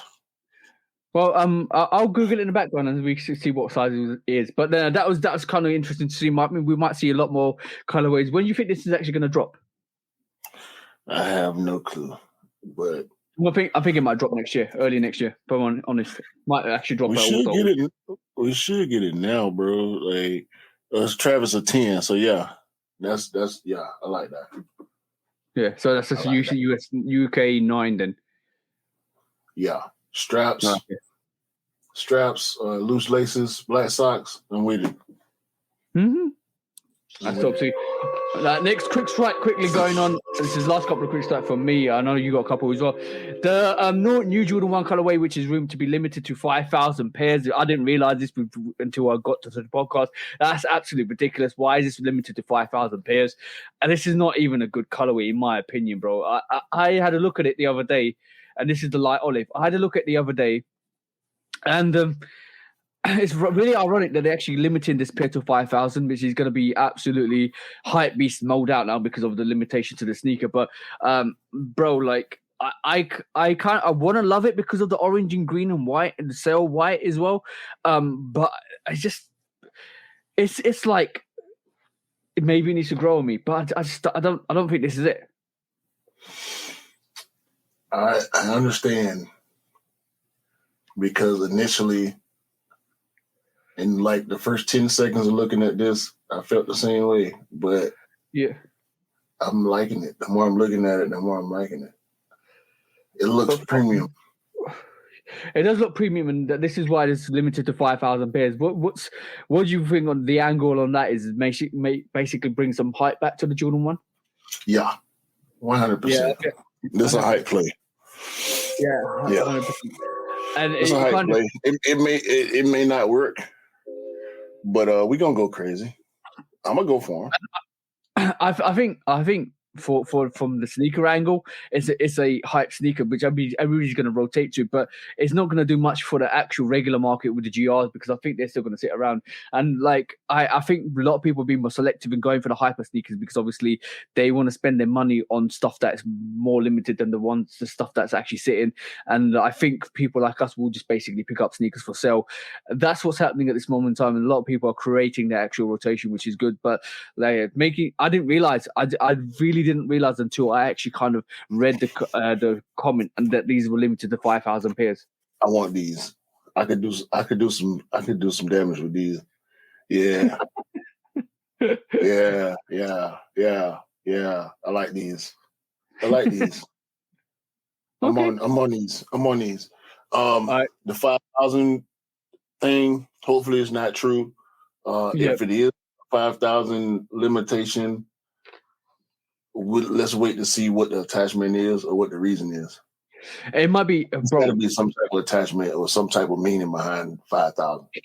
Can I say one thing? Maybe it's just me, but all right, cool. No. I was thinking maybe it's a Travis collaboration, but I can't see the reverse swoosh on the actual lateral side. So. Right. Maybe that's not true. But no, it's not, because you can see from the back, you can see that the swoosh is there in the regular way. Yeah, exactly. So maybe that's not true. You can see the white wings. It looked like the wings might be stitched too. Yeah, it's crazy. Like I still I mean I'm indifferent with it, but I still don't like them. But if they do come out, I'll definitely go for you anyway. So that's fine because we're the same swoosh size. But look, bro, it's interesting to see that they're actually super limited. Yeah, it looks like it's got leather guts as well. Might have leather guts. Yeah. Unfinished tongue, leather guts, aged tongue, aged midsole. Yeah, I'm with it. Yeah. But yeah, that was interesting to see. But yeah, 5,000 pairs. Good luck with anybody that's just trying to cop that if that's true. That's hard, bro. I like it, bro. Shall we look at the Amamania situation now in terms of the retraction? First of all, it was limited. It was a repeat of the blue pair, 2,300 pairs. I wasn't aware that they were limited because in the initial Discord post from Ama Manier, maybe I missed something, or maybe they didn't put the 2,300 number in the post, put it like that. So okay. I assumed I was wrong. I assumed that it was a general release and that we would see a Nike release, but I don't think so. This was limited to 2,300 pairs, just like the blue pair was. So It's over. You didn't get them, it's over. As far as retail is concerned, Ama Manier caught, I want to say, close to 300 or 400 bot orders. Ooh. Yeah, they canceled posts like they always do on IG after the release. They put out how many bots they caught. I'm talking about the orders that they canceled range from high 30s to low teens. Like bots trying to order 37 pairs, 35 pair, 25 pair. Like they cutting it out. They spending the money. They cutting it out. James Wooden and Flex on Complex, and they showing improvement, bro. Well, at least he didn't give them a friends and family variation of the Amamanya. Let's just say that. Looking at you, Edison. Yeah. So these are special releases, bro. I'm on my ears treating the airship with the utmost respect. Yep. It's dope. It went over my head. I apologize to anybody that might have been misled by the words from last episode because I wasn't aware. They not playing with these airships, bro. No. And we probably, I'm guessing now, since we got this black and white one, we probably gonna get another one. And it's probably gonna be limited again. So if you want them, you got to be all the way in. I snooze, bro. I snooze, man. Like I tried the Discord raffles. They did it different, and I was working when they were doing the drops on Discord, so I missed the Discord raffles. But when the general raffle came, I didn't go in until you asked me to. So I took L's. I could have had more opportunities. I could have went to the store and all that. You know what I'm saying? I was supposed to do what I did the first time for the blue ones. I was supposed to get the Discord raffle, do the online because they did local priority. So you enter the raffle and go to the store to prove that you're local, and your odds of getting the shoe go up. Oh, okay, that's dope. That's actually dope. Shout out to James Whitner for doing that actually as well. That's dope to see. So I took L's on the raffle and the general release, but I missed. I could have had more opportunities. And it's a special release, bro. So even whether I was gonna keep it or give it to you, I feel like between the two of us, one of us should have had that. You know what I mean? But Scott got it, so and Miller got it too. So. Yeah, shout out to Cam for copping, bro. Cam copped for Scott, which is absolutely dope. So shout out to Cam for doing that. That's absolutely dope to see.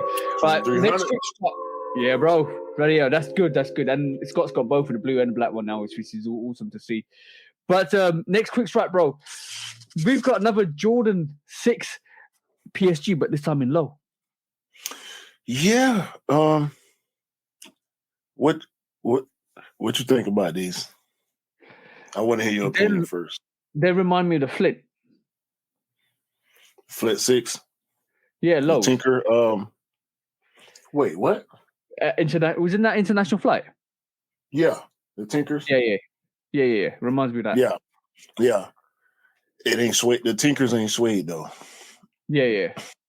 That's the only thing about this sneaker that saves it, in my opinion. I hate the speckled midsole on 6s. I would never buy a 6 with a speckled midsole. I promise. The Oreos, the red Oreo, it's supposed to be a white Oreo, ain't it? We get another Oreo 6. I think it's a white and black Oreo this time instead of the black and white and the white and red. It's pretty much a black. I hate that speckle on a Jordan 6 midsole, so I won't be going for these. But it's a 6 version of the 5 from last year, ain't it? Yeah, definitely. That grayish beige, that's the color beige. I ain't said beige in a long time because I've been saying sail and cream and tan. Yeah. Beige and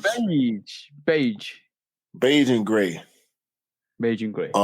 Instead of last year, beige and black. Yeah. The tag on the back is dope. I like the gray with the beige, but that midsole is a no for me. So I'm gonna chill on PSG this year, man. I hate to do it. I done bought every PSG retro outside of the ones in the past few years, but I'm gonna chill on this one, bro. That suede look fire. Yeah, I don't do lows anyway. So the PSG lows that came out, I haven't got them. So I won't be going for this 6 either. Yeah, I got mine straight from PSG on the early release. I was so happy about that, bro. I think I was the first PSG 5 low review on YouTube last year. Yeah, and that did really well as well, which is absolutely dope. Yeah, it did good numbers for me for a while, but you know how algorithms work. We don't want to talk about that. Hey, YouTube. I think my Palomino Freeze video is doing quite well as well. It's taken off, which is interesting to see because I don't think a lot of people picked that up in general, and it's basically it looks like the way because basically people are looking at the video. The OG Black Toe. Yeah. No. What's wrong? The full size runs sitting around, boy. The OG, yeah. I was able to get it for Q. I mean, not for Q, for E. Yeah, I could get it for E and Q, and I can get it for whoever wants. But you probably shouldn't come to me because I can send you 30 links right now where you can get that shoe. Damn, that's shocking. That's actually shocking. If it was a high, it'd be different. Yeah, I agree. People don't respect the lows, the OG lows, bro. The OG lows are on par with OG highs. People don't understand that. I don't know what to say about that. But talking about sneakers day, bro. Next, probably I think the second to last quick strike is you're getting sneakers day finally. I'm apprehensive about this. One of the guys, I ain't gonna say his name. He ran up on me a few days ago. Yo, such and such and such, sneaker day. I said, sneaker day. He said, yeah. Such and such the 20, what is it, the 26th or 28th or 20 something. I said, oh, sneakers day. Yeah.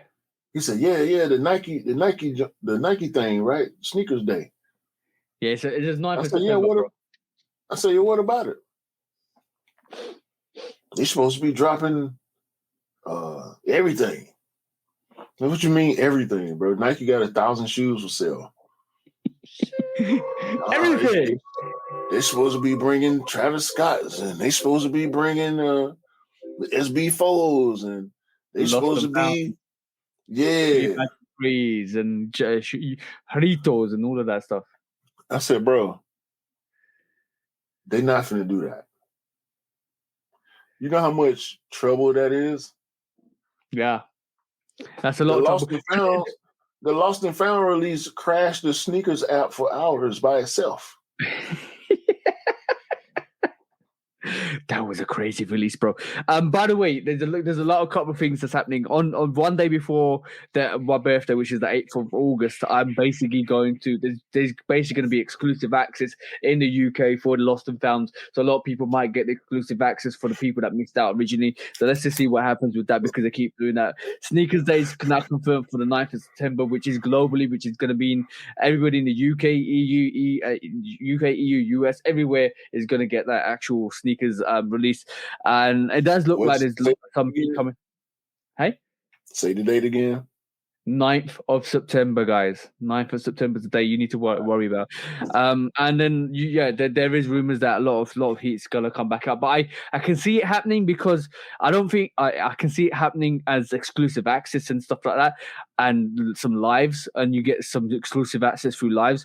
But I can't see it happening as general release, and I can see it happening because it's the first time the US are getting Sneakers Day because they want to make it special. But it's going to be trouble. We might have some stashes. We're gonna have shock drops. We're probably gonna have some. You're gonna have cams. You're gonna have the cams. You're gonna have the stashes. You're gonna have the reservations. You're gonna have all of that, bro. Yeah, everything. They're probably gonna do everything in one day. We know they're gonna do lives. Yep. Which We're gonna have shot drops during lives. We may have other shot drops around the 9th, before and after, maybe. Well, I'm thinking probably more before than after. But they're gonna try it. They're gonna try it, but they're not gonna go with conventional releases throughout the day with the type of stuff that's rumored to be releasing. It's gonna be too much, dog. They're gonna end up hurting themselves if they try to drop a bunch of heat. And we talking about this, and I'm trying not to juice myself up because I still want the SB folds for retail. Yeah. So I'm just gonna go with what's been happening for the past few years. And I'm gonna just say it's gonna be trash. Yo, bro.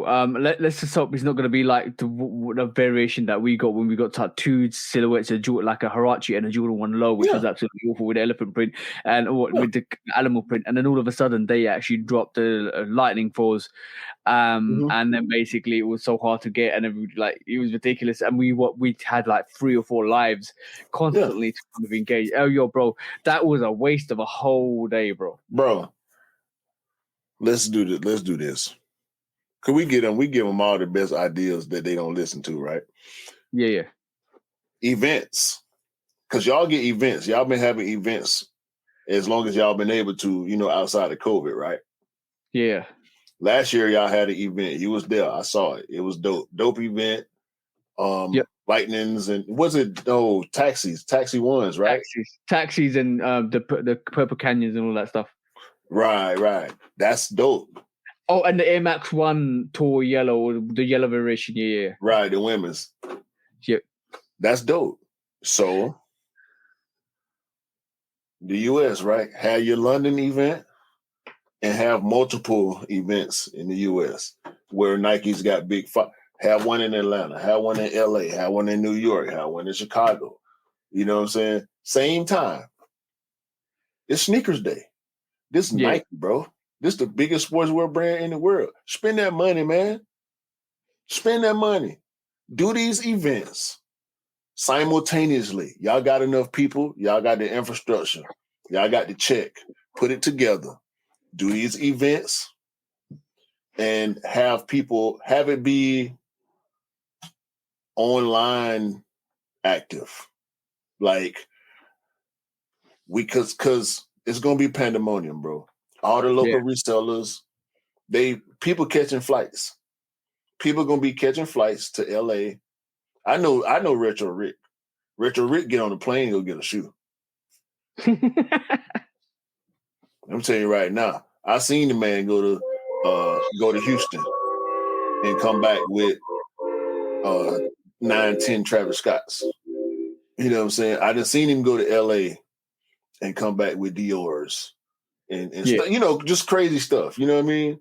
So people gonna move because it's Nike and it's us. Yeah. So people gonna move.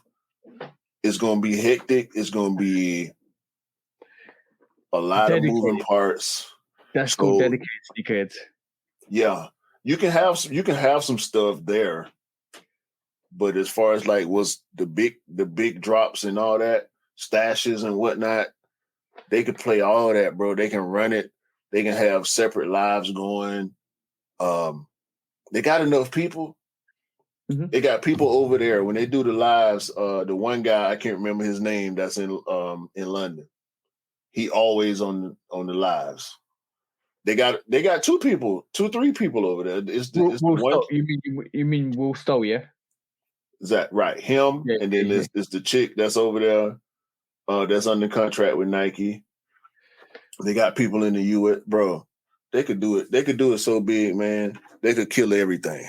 Let's see what happens with that. Let's just see what happens with the whole release. It's going to be interesting to see what happens with Sneakers Day. Travis in Houston. Come on, man. Drop some Travises in Houston. Do you reckon to cut the check is released? Drop some dunks. Drop some Crenshaw dunks in in LA. Do you reckon you cut the check on Sneakers Day? Why not? Let's just see what happens. Exclusive access if you're in Houston. Sneakers Let's day. Let's see what happens with that. Travis at the Nike event. Boom. Come on, man. Y'all got to pay us, bro. Yeah. We got the plan. We got the plan. We could set you up for life. Next quick strike, quickly. We're just going to look at the best silhouettes outside Jordan 1. Let's pick 1 or 2.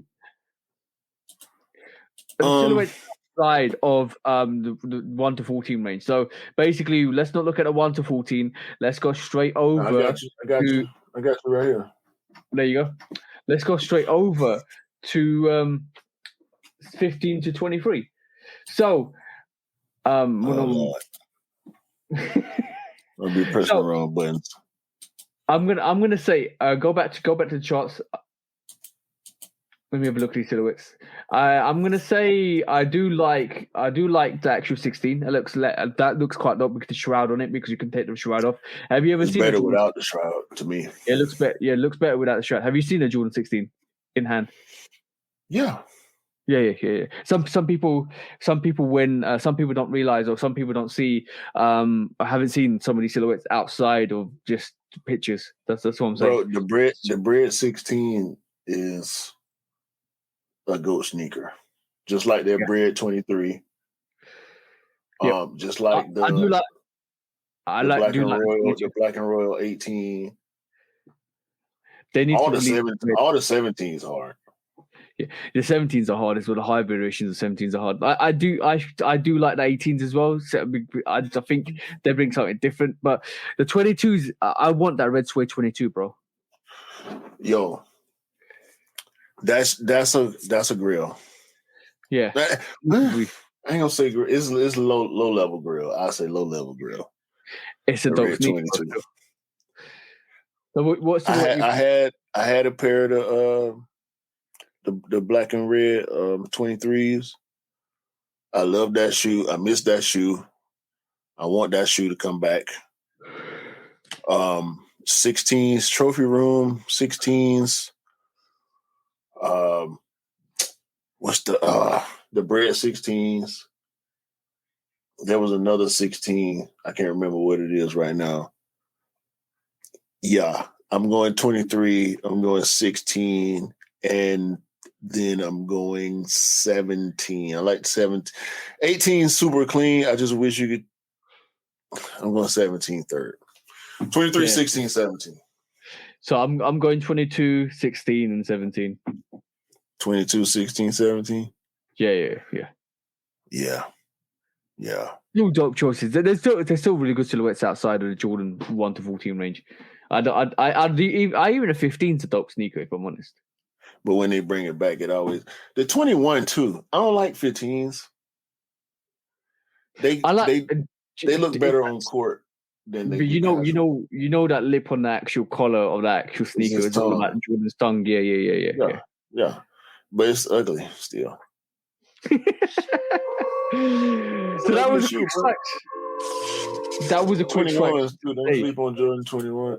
If they come back, they're gonna raise the price, and that's not cool. Yeah, I want to see what they do with the 17s. I think they're gonna start to venture out from the 1 to 14 range because I feel there's still some semi-hype outside of that range. You want the briefcase? That'll be good. But I don't think that's probably 300. They're gonna be like 260 for you. 260, 275. They didn't do it with a COJP, so it's the 17 though. They ain't gonna briefcases. No. But main subject time today. So just a little quick main subject we're going to talk about. What is the difference between a real collector and a sneakerhead? Like, and what is the validation level for that? Because we're talking about collectors versus sneakerheads at this moment in time. What do you regard as a collector, and what do you regard as a sneakerhead? I feel like two things can be true.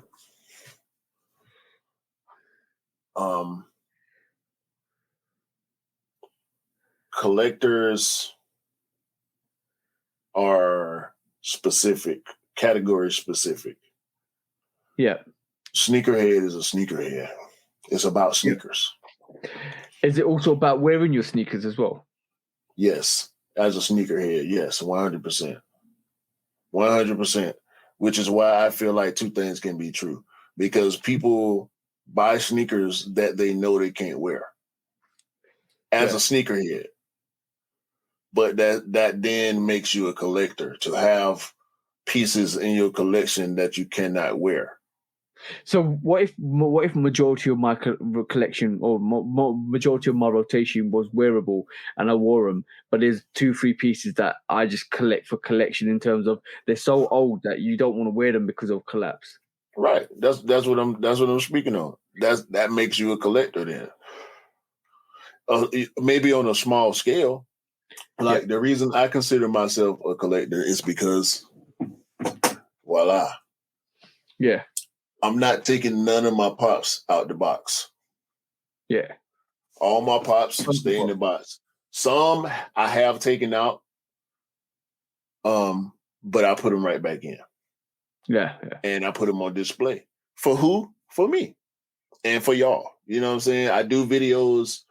If I didn't do videos, I would probably still have all these pops. And ain't too many, like we ain't throwing parties all the time. We ain't entertaining all the time. So, people that know me, my personal family, my collective, they all have seen, just like I'm sure yours have, and other people that participate in the hobbies of collecting and the sneaker game. You know what I'm saying? You want to show. It's all to be fresh. For me, it's all to be fresh. But we peacocking, bro. It's 100% peacocking. So being a sneakerhead, you want people to see you fresh. You want other sneakerheads to recognize your collection. You know what I'm saying? Yeah. We do that. It's a part of the game. We know we do that. We don't have to talk about it, because when we see each other, when we meet each other, we do a podcast. Yeah. We show our stuff. We talk about our stuff. We talk about other people and what they got. And we have our partners, we had guests on and they want to talk about their stuff. And we're going to applaud them for theirs and their stories and how they got it. And, I got this for the low and I got a deal on that. And I remember when I was in line here and there, that's sneakerhead stuff. Yeah. The collector stuff, it's another game, but you can be both. I think my mom came to around a couple of weeks back and she saw my room. She was really shocked or amazed at how many sneakers I have in the room. She was like, "Wow!" So, what are you gonna do with all of them? I said, "Wear them."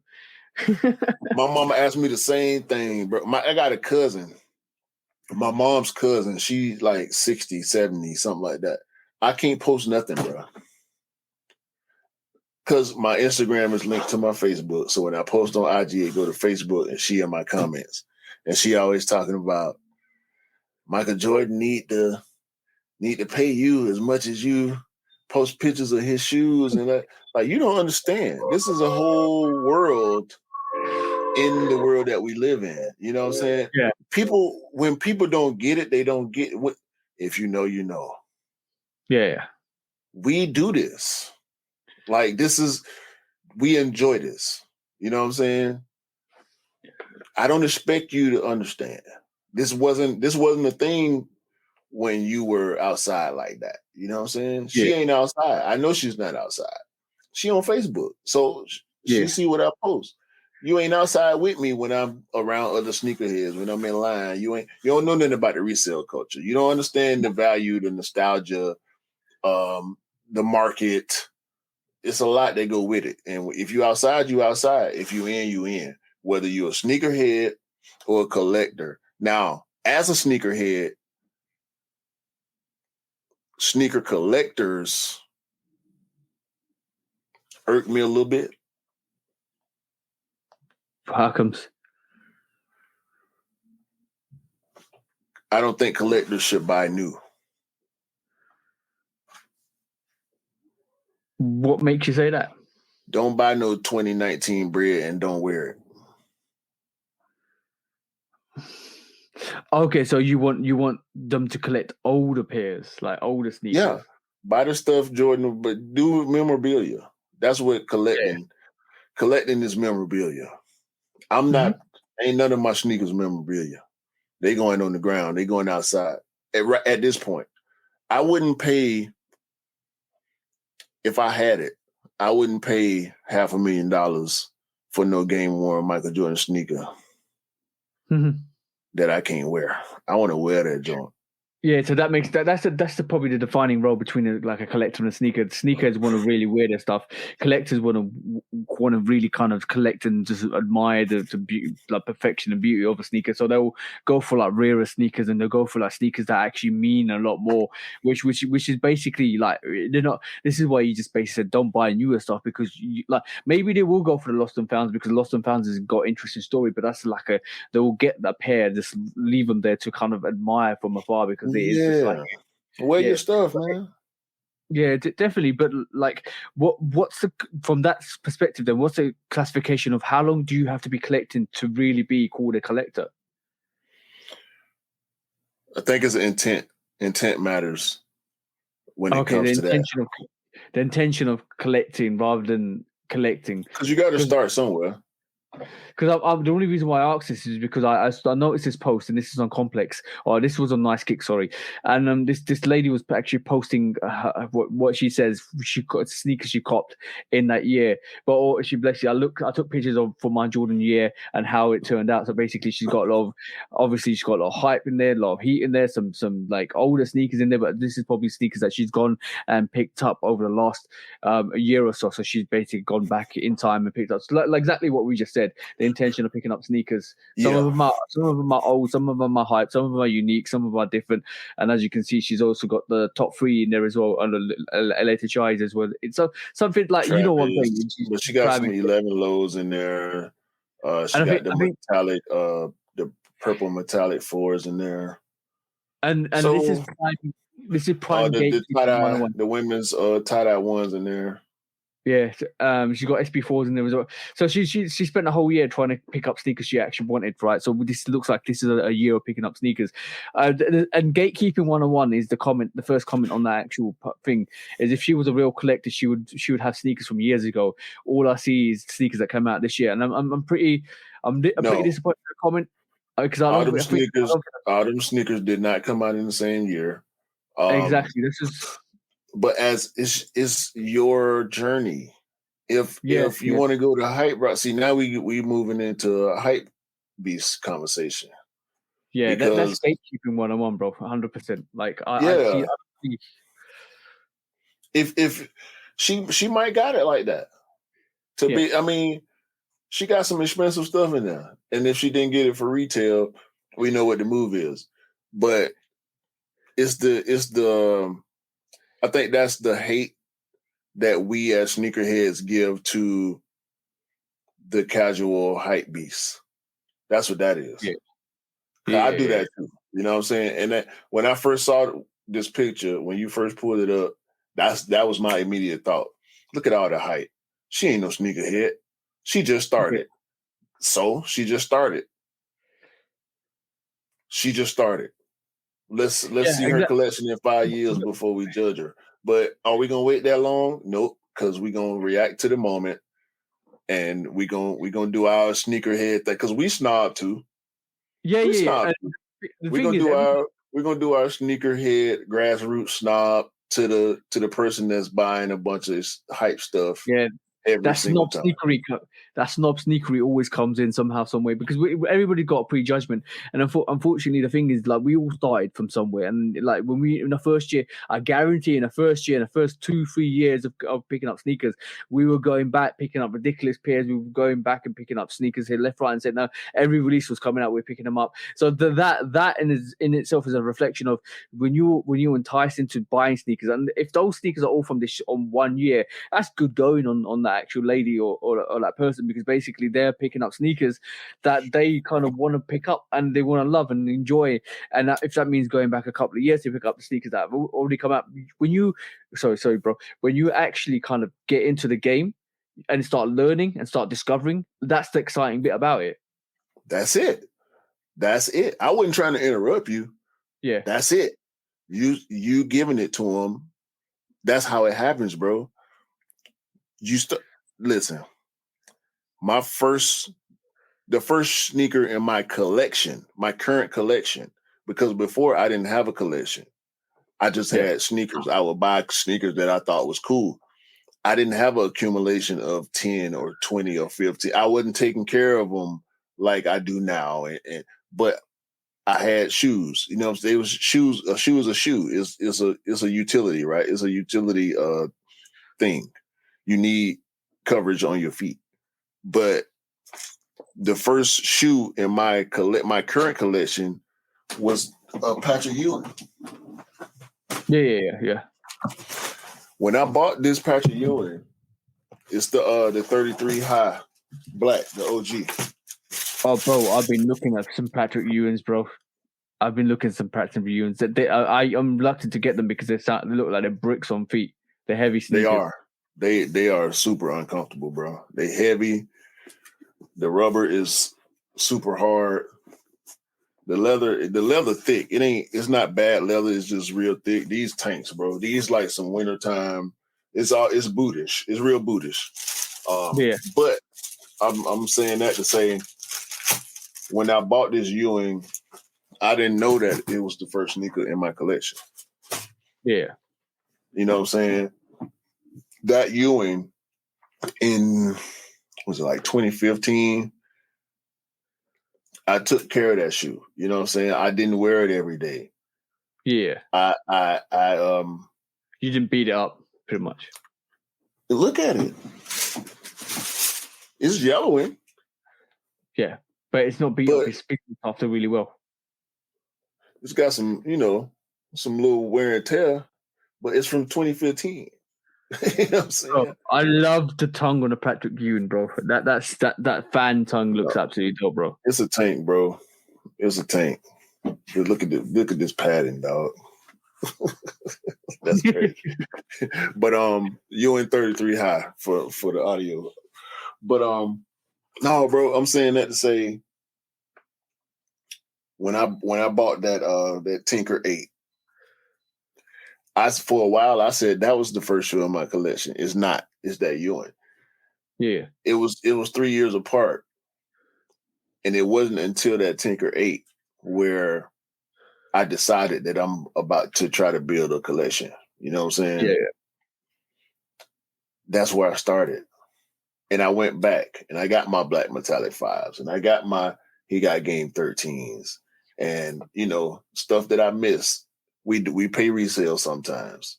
I got UNC Shy highs, you know what I'm saying? Went back and got them. I went back and got Dion's. But that's my journey. If you started doing the bubble, the sneaker bubble, the height of the resale and the height of the sneaker hype culture, if that was your entry point, yeah, you're gonna have SB4s and you're gonna try to get off whites and you're gonna try to, yeah. Yeah, I think the whole weird thing with being a sneakerhead and actually coming through being a sneakerhead is when you actually kind of start picking up pairs. Like, I'm going to be honest, my first sneaker, except for Timberlands and stuff like that from my early years, right? I kind of evolved from that, and obviously circumstances didn't mean I could pick up sneakers. And when I started picking up sneakers, my first real pair of sneakers that I picked up and got me into it was an ID, bro. I got a CP3 ID. And I made a Jordan CP3 ID, all red, blackout, black panels, and that's where my love for red sneakers is anyway, because I have this affinity with loving red sneakers. So that was my first one, and I rocked it, and I started seeing other stuff, started getting into Jordan, started getting into sneakers, started getting into Yeezys and all that stuff. And you know what? It's a path for discovery with sneakers, and there's a rite of passage as well, because basically it's almost like you have to go through it to realize what you like, and then you have to. And even then you still keep discovering what you like, because unfortunately what happens is, like, I didn't know I was going to love Air Trainers, like Air Trainer ones, until like a couple of years, and that's me fully swinging into like Jordans and Yeezys and stuff like that. Air Trainer ones came along, Airships came along, like all of these. It's all about a journey of discovery. So I don't think a lot of people I think some people's experience with the sneaker game is diluted. And I think what they end up doing is they delude themselves to the point when they want sneakers that are only retail sneakers, and you kind of. I'm going to be honest. I would love to get every sneaker for retail, and it's happening more and more, which to nowadays, which is great. But like, honestly, bro, if you don't sometimes pay that resale, you will miss out on very special pairs of sneakers that you will never have in your hand, and you won't be able to love and appreciate, because when everybody else is talking about them, you can't actually touch them and feel them and see how great they are and actually put them on feet. And that to me, a lot of people stick to their retail gang. I'm not going to buy a sneaker from resale, but then you end up missing out on Travis Scott 4s. You end up missing out on MM Year 4s, MM Year 3s. You end up missing out on some airships that are absolutely special. You end up missing out on maybe some OGs that was super limited and sold out, like the Lost and Founds or the Reimagined 3s. But those are all special pairs that I think a lot of people need to kind of have an experience in wearing it. But some people's experience is very deluded. Some people only go for the hype stuff. I don't realize what the GR stuff's all about. Some people go for just the retail stuff. And all to you guys, because you're still on your journey. But I think a full sneaker journey is all about discovery of different colorways and silhouettes and GR sneakers and hype sneakers and all of that stuff. Or go into a how do you call it, an outlet, and seeing some of these sneakers on sale and seeing like outlet sales, and that's a full sneaker experience. And I'm lucky to have that as well. Yeah, it's so much, man. It's so much every day. It's so much new stuff that you almost don't have enough time to go back. Yeah, it's so much. I could consume my whole day with sneakers, bro. For a while, for a couple of years, I did, and it's so much, bro. It's like overload, dog. To where you got to pick and choose. You got to find your. I'm in my groove now. Yeah, I'm in my groove. Sometimes you stretch out a little bit outside the box for those special pairs, for those different things that like you were speaking on, them one of a kinds. Those you might not see these again ever. Maybe they'll come out in 15, 20 years, but you might not see them again ever. So you gotta go.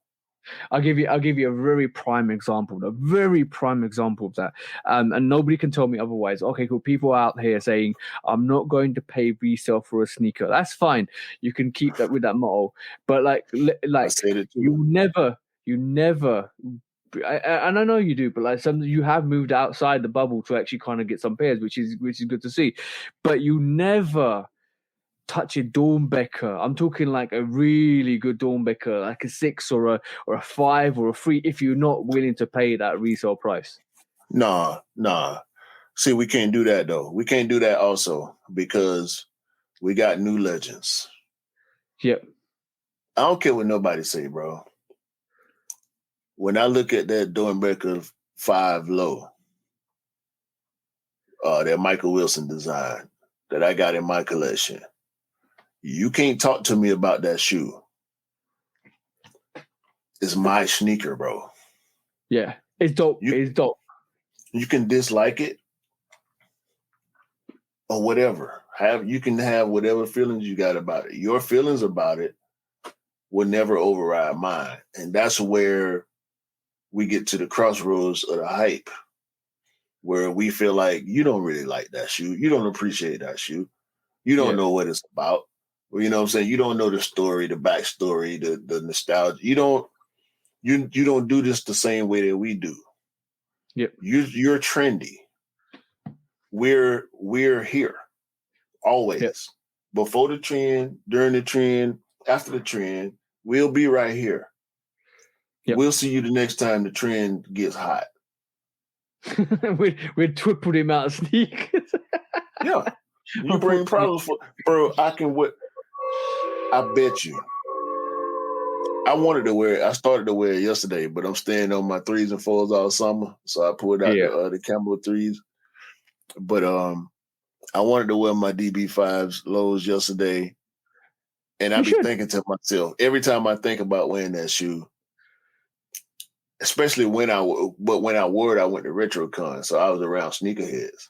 So I got, the sneaker got the respect from a lot of people.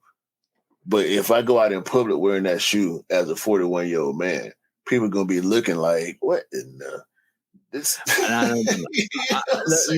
You know what? What I say is let people look, because that colorway, that's unique. Like that actual red, blue, and green, that's unique, bro. There's no other sneaker out there looks like that Jordan 1 low. I mean Jordan 5 low Dawnbaker.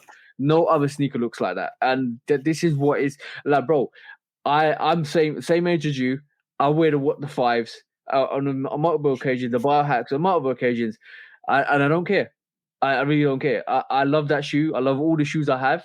And I want to rock all the shoes I have, and that's the main thing. But like, what I do see a lot of at this moment in time is gatekeeping. A lot of gatekeeping, and I think the sneaker community is all full of gatekeeping, because obviously everybody wants to be relevant. Everybody wants to be kind of, I want to. If you're not this way, then you're not this. If you're not that way, it's not this. Nobody's given anybody the keys to this sneaker game. It's everybody's diverse, like in life, and everybody has taste and flavor. So from that perspective alone, I can't judge a new sneakerhead and what they pick up to what I pick up, because if as long as they're picking up what they love, that's the main thing. That's the main goal, and that's everybody's main goal. And like I keep saying for the last couple of weeks, it's the younger sneakerheads that are driving the hype. They're driving the innovations with the new artists, that are driving majority of the stuff that the brands are doing, because they know the brand. Look, bro, the brands are sitting there, Nike and Adidas are sitting there, and they're laughing like, oh yeah, you sneakerheads out there, the older sneakers, you're still going to pick up what we're going to release anyway. You're still going to be here because you've been here for all this time. What we want is fresh blood. And like every sport, and the sneaker game is a sport. Every sport, you want young blood. You want new people to come through and keep the commercialism side of it alive. And this is why we see the drive for the hype, for the collaboration. This is why we've seen over the last couple of years the amount of collaborations we've had. Is because they want to keep these younger sneakerheads in the wave continuously, so they get used to picking up sneakers like the older sneakers, because the older sneakerheads still want this stuff. Yeah. We still want this stuff, bro. So logically speaking, this is why I keep saying the younger sneakerheads are keeping the game alive. And for us to gatekeep that, like, bro, if we gatekept that in 2019 before COVID and through COVID, we won't be seeing half the collaborations we're seeing at this moment in time, or the drive to keep the younger generation there. We won't be seeing Travis Scott. We won't be seeing Travis Scott with a signature sneaker, bro. 100%, bro. It's part of the game. It's part of the game.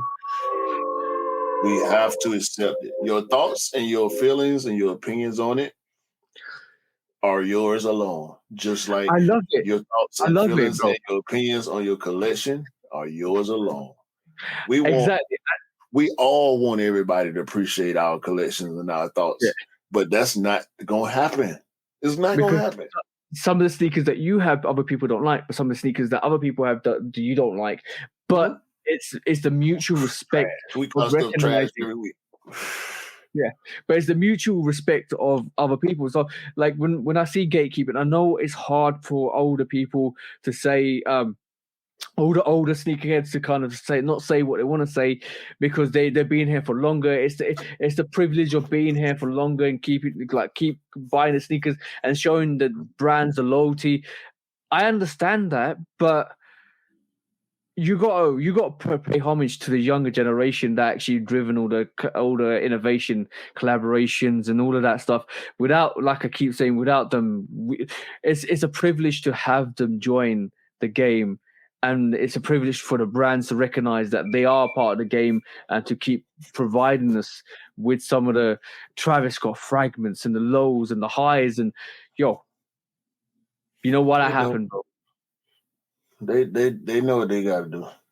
Yeah. We know what we got to do. So this whole conversation went from sneakers and collectors to gatekeeping. So from my angle is, a collector is a collector. They probably majority don't wear most of their sneakers. They actually want to appreciate the design aesthetics and keep them, like picking up Jordan signature sneakers and all of that stuff. A sneakerhead can be a collector as well, because you can pick up sneakers that you love to see and actually wear them as well. And a sneakerhead is a sneakerhead because obviously some sneakers just want to wear everything, and that's a purist sneakerhead as well. So it's a multitude of things, and from every angle and from every way you look at it, let's just be diverse with it for all the small feet gang, for all the big feet gang, for all the ladies, gentlemen, and whatever your gender is that you want to pick up sneakers, wear sneakers, all of that stuff. We just got to love the fact that a lot of people are. We got to love the fact that we're in our prime, and we together have evolved the sneaker game to where it is at this moment in time. There's levels to it, bro. There's levels. There's levels, and there are aspects and subsects. I think I said that right. Subsects in the culture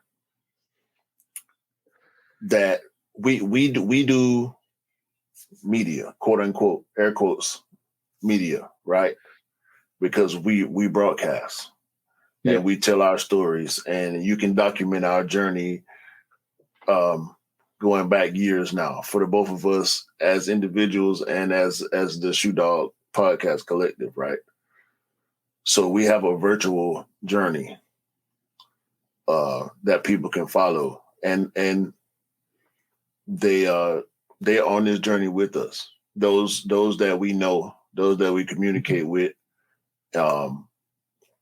and symbiotically. You know what I'm saying? We influence each other. So it's good when it's good. It's not when it's not. And we just try to connect with like-minded people.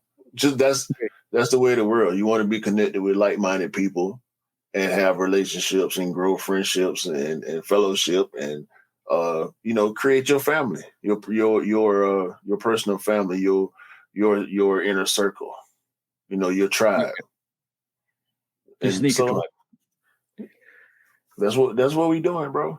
That's what we're doing. Yeah, for sure. It's for me.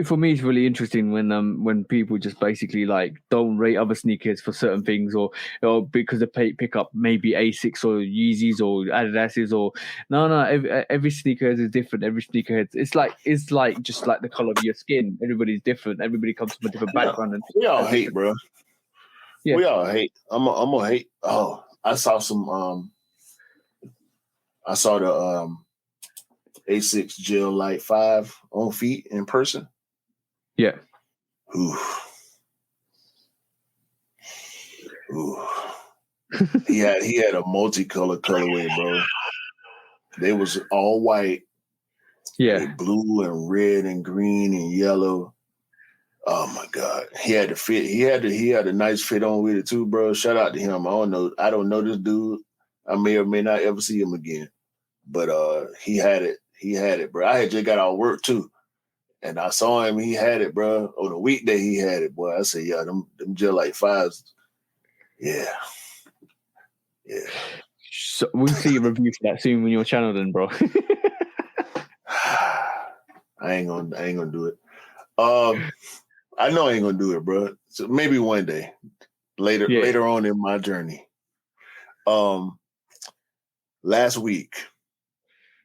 Last Friday, I saw a guy. I was at work, and I was delivering to this place. Bro, this is not for Sneaker Court, is it? Yeah. Shall we go into Sneaker Court then? No, hold on. Okay, cool. So he had on this a restaurant, a pub, like a dive bar type of place. Dingy, low light. Yeah. You go there to get drunk. They got food too. Shout out to Steph too. Okay. I don't mean to disrespect the cooks or nothing, but it's a dive bar, pub type of place, and actually it's called Johnny McCracken's Firehouse. So they, it's an Irish pub. So I see the bartender And I've seen him for a while now. I go there every week, so I see him all the time. He had on Black Noir Union 4s. Yeah. I said, bruh, what the hell wrong with you? He said something. He thought I was talking about something else. Yeah. I said, no, bro, you got on Black Union 4s at work. Here, behind the bar. Like, you spilling stuff and you do, like, what are you doing? What's wrong with you? He said, oh, they fake. Easy, real quick and easy. Oh, they fake. I paid $50 for these. What? He said, yeah, that's my flex. That's your flex. When resale is too high. Damn resellers. Order. When hype beats go too far. These damn hype beasts. Order in the court. Order. When the back door opens. Guilty. It's time for order in the court. The sneaker court of public opinion.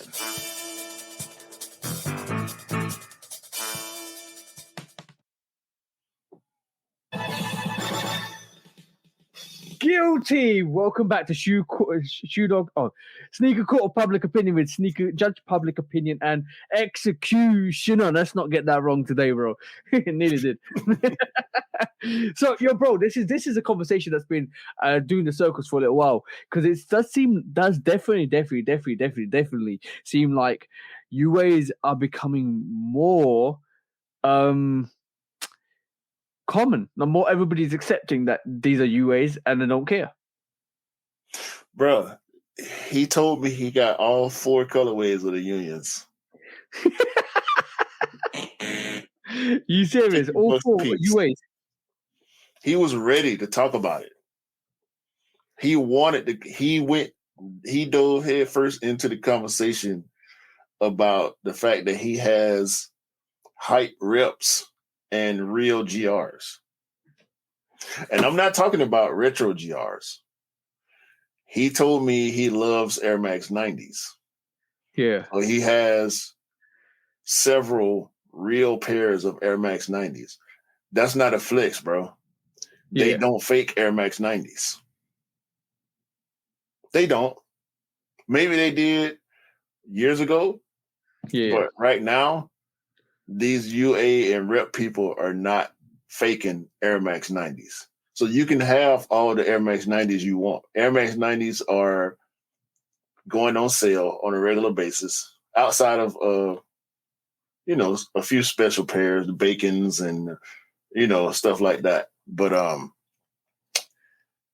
you flexing to me that you have real Air Max 90s, but fake Union. He got all 4 Unions.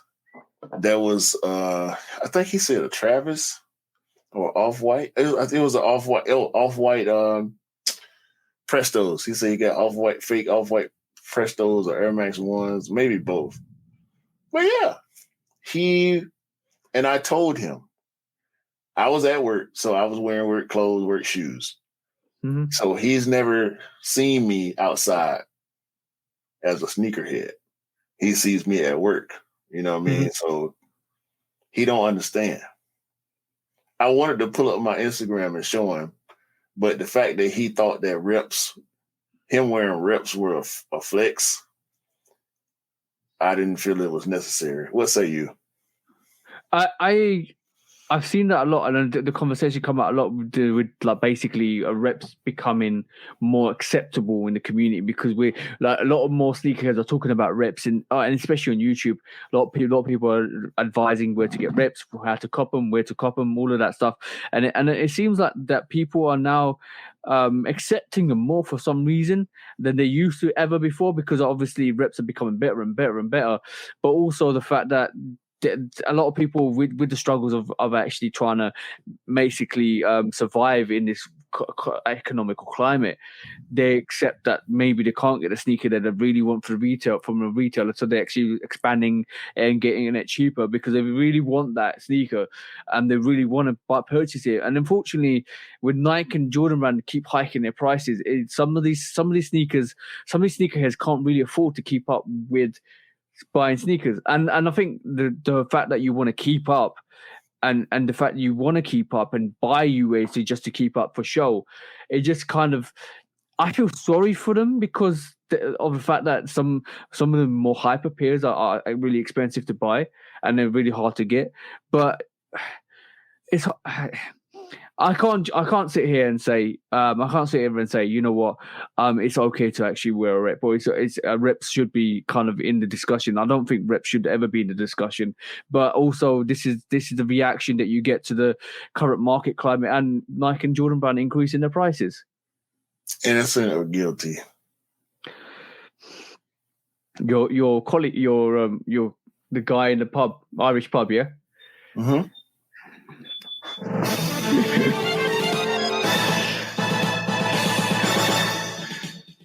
Guilty, but you know what? I do feel sorry for him. I do feel sorry for him. Like it's not a flex. It's not a flex to where you wait. You're guilty. You're guilty of saying that. But for you to wear flex, for you to kind of wear UAs, you can do whatever you want to do. But don't say to a guy that a sneakerhead that it's a flex to wear UAs. It's not a flex to wear UAs. It's kind of especially when we look down on people that wear UAs. I'm glad he actually told you it's a UA, and I'm glad. Yeah. Oh yeah, it's $50 a UA. I don't care. Blah blah. It's fine. You wear what you want. You rock what you want. You can rock anything in the world you want to rock, but it's not flex. Don't flex your flex sneakers. Now,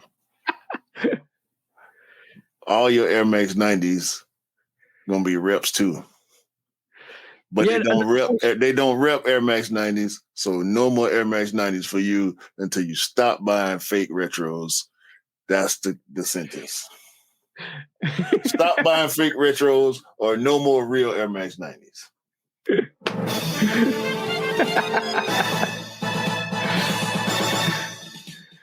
Exactly what Q said. Yeah, I might tell him that Friday too. Oh no, I might not. When resale is too high. Damn resellers. Order. When hype beats go too far. These damn hype beasts. Order in the court. Order. When the back door opens. Guilty. It's time for order in the court. The sneaker court of public opinion.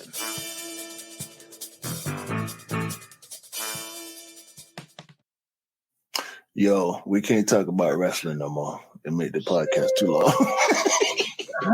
Yeah, you got a bit carried away about wrestling. But you know what? What people fail to realize is we have a lot of passion for a lot of other subjects that we kind of just don't kind of say on this podcast. Like from sports to wrestling. We're just broke. We're just normal human beings that actually just love a lot of things. And unfortunately, our passion kind of drives this podcast, and it ends up being like 2 hours and 30 minutes long. And I know it's half an hour longer than it's supposed to be, but you know what? We've still had fun. That's the main thing. Yeah. It's cool, man. I hope everybody appreciates the variety and the conversations that we've been bringing recently with the pod the last couple of months. We like a lot of stuff, bro. We're gonna talk about it. Yeah. And we hope that we know some of y'all. We know the bros, but yeah, it's I like it, bro. We're gonna keep doing it. We're gonna keep bringing variety at the beginning, and we're gonna have sneakers for the rest of the pod every time. Just for y'all, I'm breaking the fourth wall. I'll be on you about breaking the fourth wall, but I feel like that's necessary for let the audience know moving forward. You know what we doing, and hopefully y'all keep rocking with us because we appreciate all y'all. Yeah, definitely. Me and Q definitely appreciate all the love and support that you show us. We're about to hit 600 downloads on the audio channels, which is great because we just hit 500 a couple of weeks back. So it's kind of growing, which is great. We love this. We're gonna keep doing this. And whatever Q said at the start of the podcast or when we first started was we're gonna rock this until the wheels come off, or we don't feel like doing it anymore. And then we're about 78 episodes in with 22 episodes from 100. Probably won't reach that this year. I don't think we will. But we will definitely be on 100 episodes next year, coming to next year. So it's good to see that we're gonna keep growing. Like however much you guys support and love us, we will definitely keep growing. We'll definitely keep adapting. We'll definitely keep up with all the information and news and the discussions because you guys don't see the amount of discussions me and Q still have outside of this. About music, about rap artists and lyricists and sports and entertainment and all this stuff. And we started Shoe Dogs Reacts is another thing that we keep doing and like we're gonna keep doing. We pre-recording it now because we just want to see how that does as well. But yeah, bro, we only do what we love, and it's good to see that people that engage with us see that we actually love what we do. I do kind of want to do a general pod.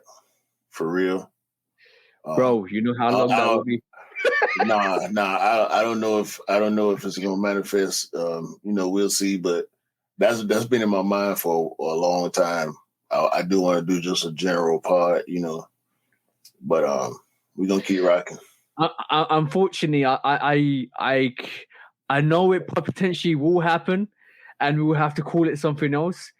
No. I'm talking about outside of the shoe dog part. Yeah, because I know, like, I'm gonna give you guys an idea of what happened a couple of weeks back, right? Because you know what, when me and Q talk, we had a whole.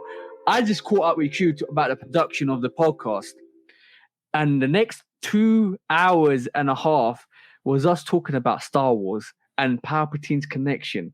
And we said we wasn't going to mention it on the Shooter podcast, but that stuff like that still happens. Mm-hmm. stuff like that. We can talk for days, bro. Both of us. Yesterday. Yeah. Yesterday. We do it all the time. So, yeah, man. Yeah. No more fourth wall for me.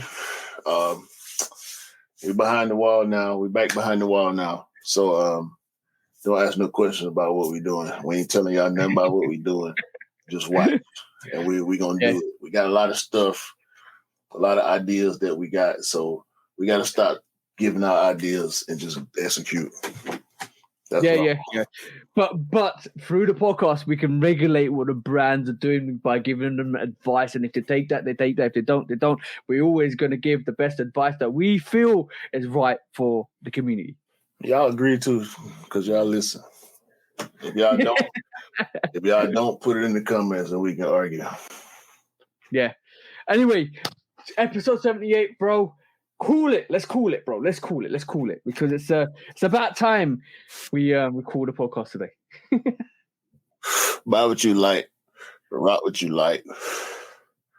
Stay away from the hype, man. Have a great day, great week, great month.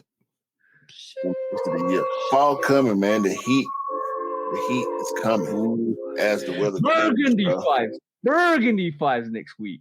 Burgundy. Hold on. I want to clarify this with you quickly. Is it Bordeaux 5 or is it Burgundy 5? It's Burgundy. Burgundy. All right, cool. Burgundy. Enjoy your wine. Peace out, man. Peace out, guys. Peace.